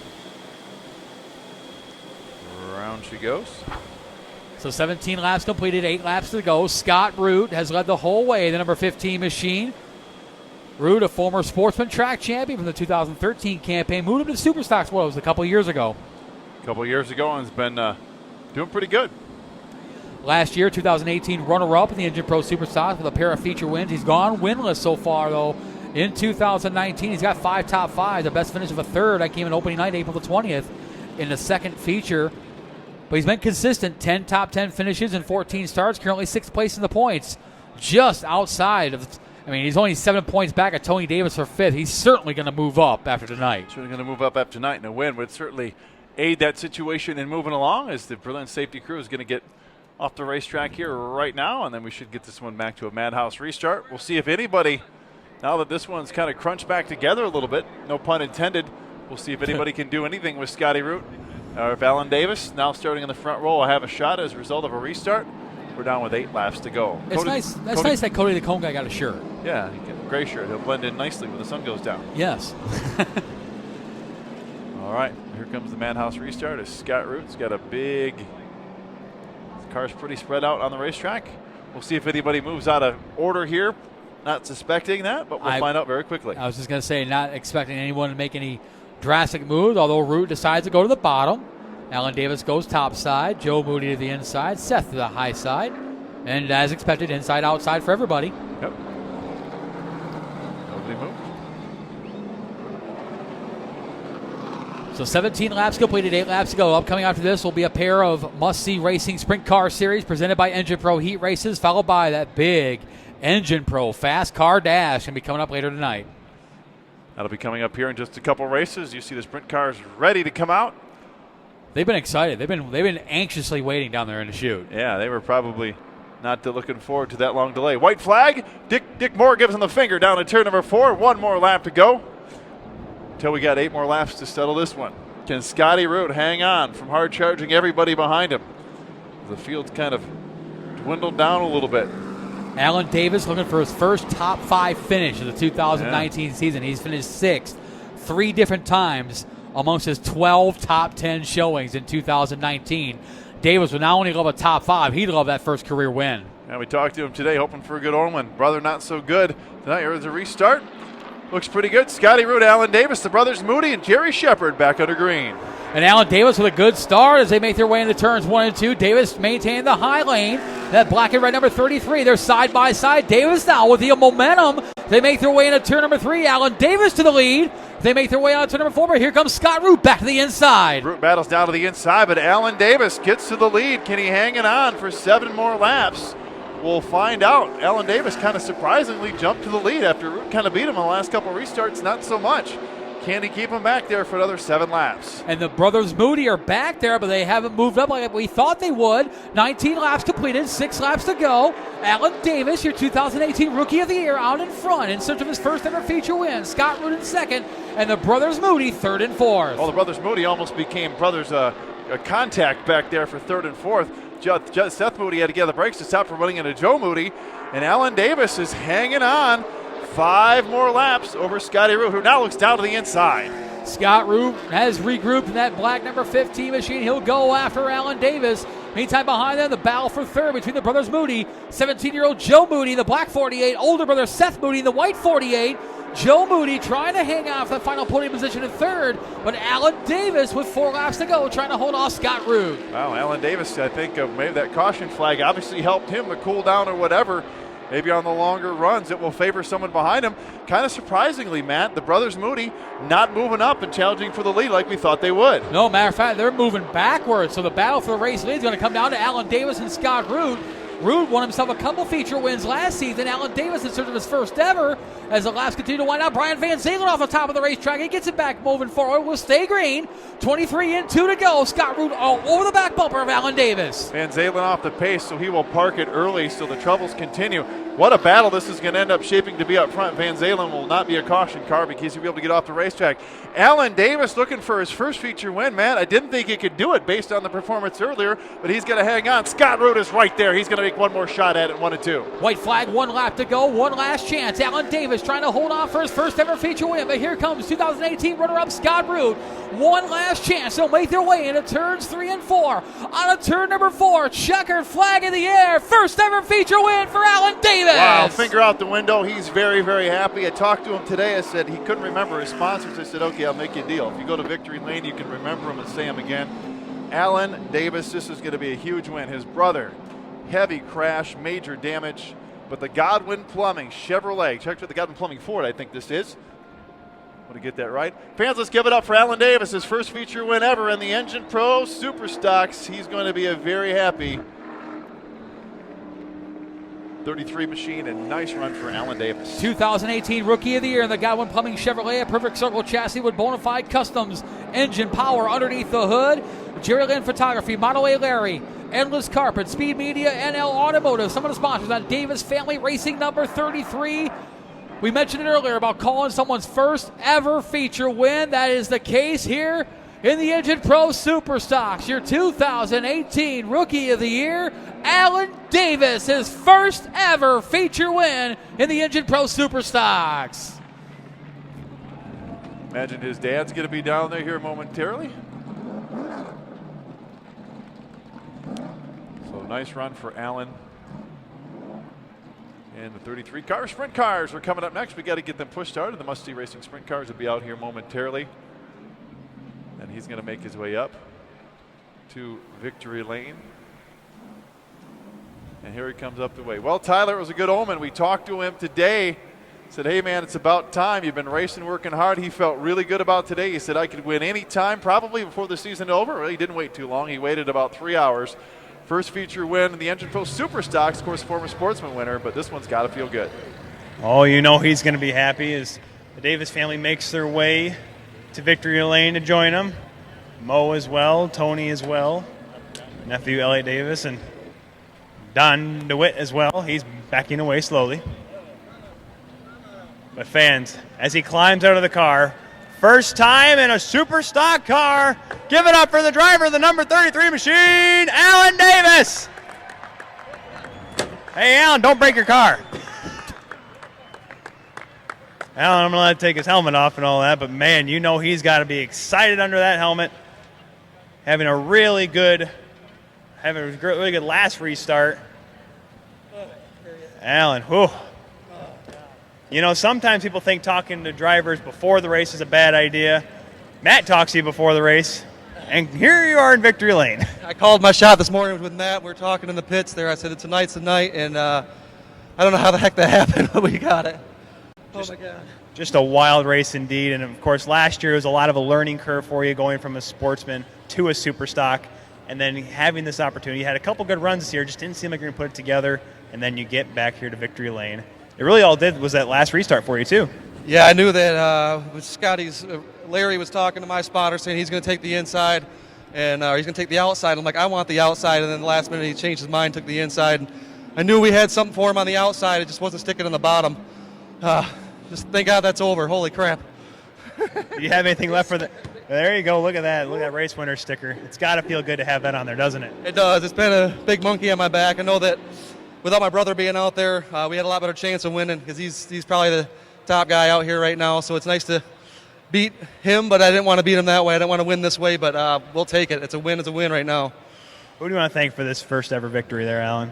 I thank God first. Godwin Plumbing, Jenny Lynn Photography, my wife. She hasn't missed a race ever, and she's taking pictures of the wedding tonight. So I think she's at home watching it on Fans Choice with the kids. I love you guys. I'll be home. It's Endless Carpet, Jumped on board. My guys, Taft Street Mafia, they're up there watching on Fans Choice right now. Hey, guys. I'm trying to think about Model A Larry, huge. This one was for my cousin Melanie. She's out here fighting cancer, just had a baby a couple weeks ago. So this one was for her especially. That's it. Congratulations, Alan. This is a really big win. Yeah, thank you very much. Fans, give it up. First-time winner, Alan Davis. Great job, Alan. Congratulations on your first ever feature win, the Engine Pro Super Sox. Upcoming next, it is the fire-breathing Winged Warrior. Starting on the pole, the 88 of Tony Davis, alongside the 15 of Scott Root. The 9 is Tyler Sturkin, alongside the 33 of Alan Davis. The 48-year points leader, 17-year-old Joe Moody, alongside the number 5 of Dave Root. Then you got Brian Van Zalen, second place in the points, with 16 markers back at Joe Moody, alongside two-time track champion Seth Moody. The 77 is your Engine Pro Fast qualifier, Jerry Shepard. All right, so that's the way they shake out. There, looks like the 1 to go. This time by Red Phillips gives him the finger down at turn number 4. That means 1 to go. Dave Marshall waves that white flag down there. Is that Bob Bliss on the flag stand? Sure looks like it. Yeah, I think that's the veteran Bob Bliss. Bob, we miss you racing, but hope you got a good seat up there. I think he's got his granddaughter up there helping out, so gladly do that. Some points implications are going to be tight ones here. Ryan Holzlander running out back, by the way. He's just hot lapping to get something that ironed out of the Sportsman. We'll tell you about the points here in just a minute, but we got to get ready to turn them loose. Tony Davis in the backup car racing against Scotty Root. We get ready to lead him green. 25 laps for the Engine Pro Super Stocks. We're under green. Mountain Dew green flag in the air. We're underway with the first of 2 Engine Pro Super Stock feature events. And Tony Davis and Scott Roos side by side. Davis now with a slight advantage in that Ryan Holzlander machine. Ironically, Ryan Holzlander in the Sportsman car turning some laps in the back of the field. Tony Davis running the backup car after his car was destroyed, absolutely obliterated about 3 weeks ago on the front stretch. Backup car to finish out the season. Got a deal worked out, so that's good. So Tony Davis will lead lap number 1. Scotty Root goes second. Tyler Sturkin still looking for his first feature win in the Super Stocks, and Alan Davis now in the 4th position. Dave Hart is 5th. Keep your eye on the Moody's as well as Van Zalen, all tucked back there in the back of the field, along with Engine Pro Fast qualifier Jerry Shepard. Shepard gets by Seth Moody. Now he'll try to put a pass on Joe Moody. Moody, your points leader, and that's playoff or points implications with putting Shepard between Brian Van Zalen and Joe Moody. Side-by-side battle. We see Tyler Sturkin going side-by-side. That's the 3rd place battle against Alan Davis. Sturkin wants to get a win or a good finish. Looks like he's able to get around Davis. Dave Hart in the number 5 machine, also back in action after taking a few weeks off. Glad to see him back as part of the action as well, down to the inside of Alan Davis. This time by 4 laps completed. Tony Davis out in front of the 88 machine. Scott Root riding second. Tyler Sturkin is third. Abalis for 4th. Dave Hart in the 5. Alan Davis in the 33. Brian Van Zalen's right there as well. As all your points battlers right there in the back of the field trying to get by Alan Davis. Joe Moody, your points leader, is all the way in the back. Not a factor at the moment for whatever reason. Car not up to speed. They had some altercations a couple weeks ago, so this is good for Van Zalen. He needs to pick off as many positions as he can to try to loosen that points lead, man. How many actual numbers was it? How many digits are we about? It's only about 20 and change. Yes, 16 points separating Joe Moody and Brian Van Zalen coming into this race. At the moment right now, Brian Van Zalen has picked up another 8 points. So if they stay like this, it'll be an 8-point differential in the second feature. But we still got a long way to go. This time by 7 laps completed, 13 to go. 19 to go, Matt. 25 That's laps. right. No problem. Scotty Root not able to get around Tony Davis. What a story it would be if Tony Davis was able to win this in the backup car. That would be an interesting story if he's able to pull that off. So far, so good. Speaking of Davis, Alan Davis, his brother, gets a fall off, and Joe Moody's going to make his way around as well. 18 make that 17 laps to go this time by. And Joe Moody doesn't have to win per se either one of these features. He's just got to stay close. And right now, all important positions, he passes Alan Davis, but Brian Van Zalen working on Dave Hart. That's for the 4th spot. Dave Hart taking a few weeks off after that car was had some issues. Brian Tillman was pinch driving it and got caught up in an incident not of his own doing and wrapped it up pretty good. Glad to see him back at the end of the season. Scotty Root shoves down to the inside of Tony Davis. We were just talking about that. Root goes way up the hill and slams the door on Davis. Scott Root, the 2018 runner-up in the Engine Pro Super Stocks, has gone winless so far in 2019. He'd love to change that. And he officially takes the lead on lap number 10. So Scott Root goes to the lead. Tony Davis now 2 car lengths back. Tyler Sturkin runs 3rd as they continue to work their way around. Fast qualifier Jerry Shepard still in the 6th position. Brian Van Zalen in 5th spot. As you mentioned, Shepard is 6, Seth Moody is 7, Joe Moody is in the 8th spot. As it stands right now, Van Zalen gaining 6 points on Moody, which would be a 10-point differential going into the second feature. He's trying to get around Dave Hart, not able to do that. There we see that battle, Van Zalen, Dave Hart. Van Zalen trying to get around Dave Hart, not able to do it as we're approaching the halfway point, so still plenty of time to work their way around, change up the points implications. Van Zalen's right on the backside of Dave Hart one more time. And it's ever so important for Van Zalen. Once again, it's a top 5. Each point position is separated by 3 points. And there goes Van Zalen to the inside of Dave Hart. That is a battle for 4th spot. From 6th on back, the point differential is 2 points per position. You get into the top 5, it's 3 points per position. And now Van Zalen is now in the 4th. So now Van Zalen, we have to get out the protractor and get out the abacus to do the math as this one rolls around. But either way, it's good for Van Zalen. This one's still everybody single file up front. Scott Root's lead about a half a second over Tony Davis, pulling away ever so slightly, and Tyler Sturkin hanging in there in a solid 3rd. He's in 3rd spot as Brian Van Zalen in the 4th spot. Dave Hart is 5th. Battle for 6th now between Jerry Shepard and Seth Moody. Joe Moody not a factor right now in this first feature, perhaps setting himself up for a prime starting position in the second feature later on tonight. Interesting strategy. Didn't even think about that. He would start up towards the front, would he not? Interesting strategy they might be deploying here in the 48 machine to try to bring home that championship. Back up front, Tony Davis looks down the inside of Scotty Root. Scott not really able to get away, although Davis doesn't really seem to be reeling him in much. About 0.4 of a second, and a little bit less that time. Davis might be reeling him back in ever so slightly. Someone is reeling someone in as Brian Van Zalen. He has caught the back bumper of Tyler Sturkin as they make their way down the backstretch. Van Zalen now trying to get in that final podium position in 3rd, just behind the race leaders. And there's the battle. The black number 9 of Tyler Sturkin, the white number 44 of Brian Van Zalen as they make their way into turns 1 and 2. Van Zalen's racing for points here, so passing Sturkin would put another, 4 points in his magic barrel there, 3 points in his magic barrel. More towards the deficit he's got to race off of Joe Moody, who's not a factor in this race. And I think you're right, Matt. Moody might just be saving his stuff for race number 2. And there goes Van Zalen to the inside of Tyler Sturkin as a battle for the 3rd spot. But Tony Davis not giving up on the race leader for Scott Root. They battle side by side. Davis a little shove to Scott Root's back bumper. Now Davis back to the inside in turns 3 and 4. Behind them, Van Zalen gets into 3rd. Kind of surprising. Tony Davis jumps back in front of Scotty Root. And now Van Zalen's going to set sail on the leaders. He's got 6 laps to try to catch Root and the Tony Davis in the backup car. We'll see what happens with this one. Good battle side by side. Now Dave Hart going side by side with Tyler Sturkin. That's the battle for the point. Oh boy, they get close back there as well. Jerry Shepard in that mix along with Seth Moody.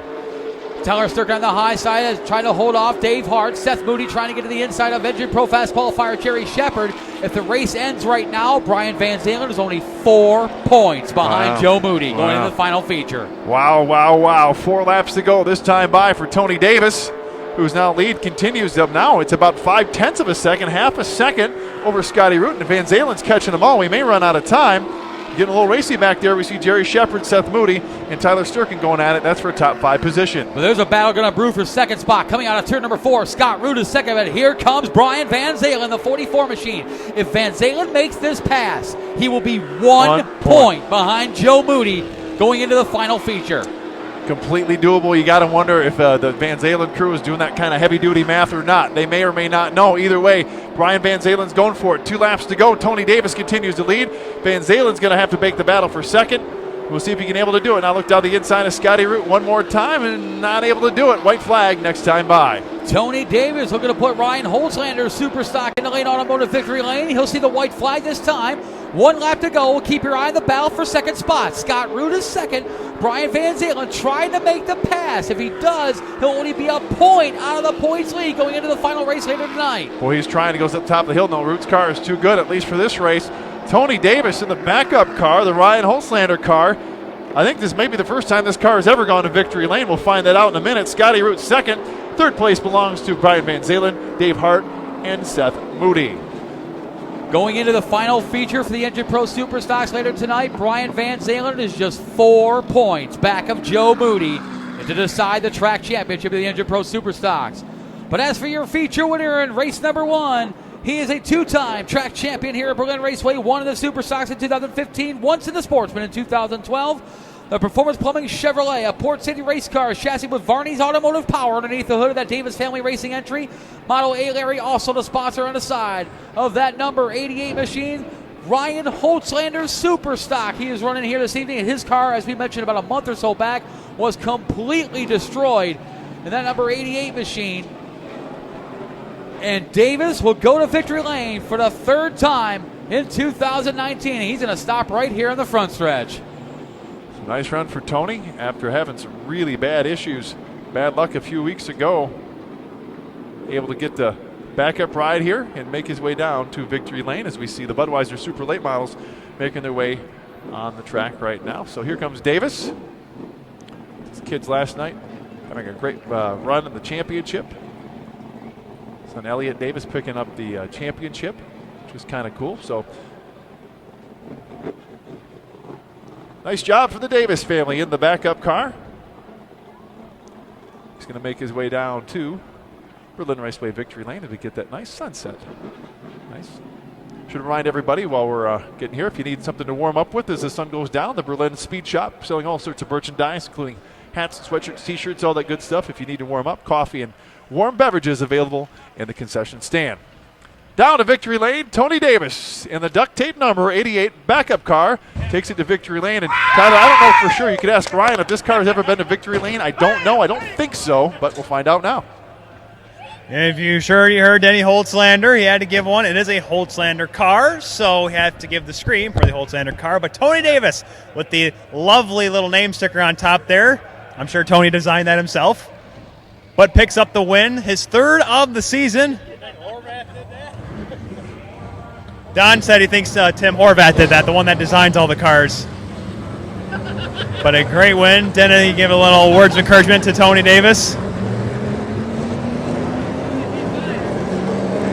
You know, he's going to be excited. Fans, he gets out of the car. Give it up for the winner in the 2/88, Tony Davis. Oh, here comes son Elliott. And Ryan Holtzlander as well. Everyone getting on the action. Oh, there's Braden Cook coming in there with some more. Man, Tony, got to cool you off after a run like that. A weird season for you indeed. In the backup car, pick up the win. This win's got to mean a lot for you. Yeah, I mean, just want to thank everybody, the Holtzlander group. This car is amazing. I haven't touched it. I mean, this thing is incredible. Just my family. It's amazing. Thank you. Congratulations, Tony, on this impressive win. Thank you. Tony Davis, very emotional after a big win here in the Superstocks. And rightfully so. Congratulations to Tony Davis. Great run for the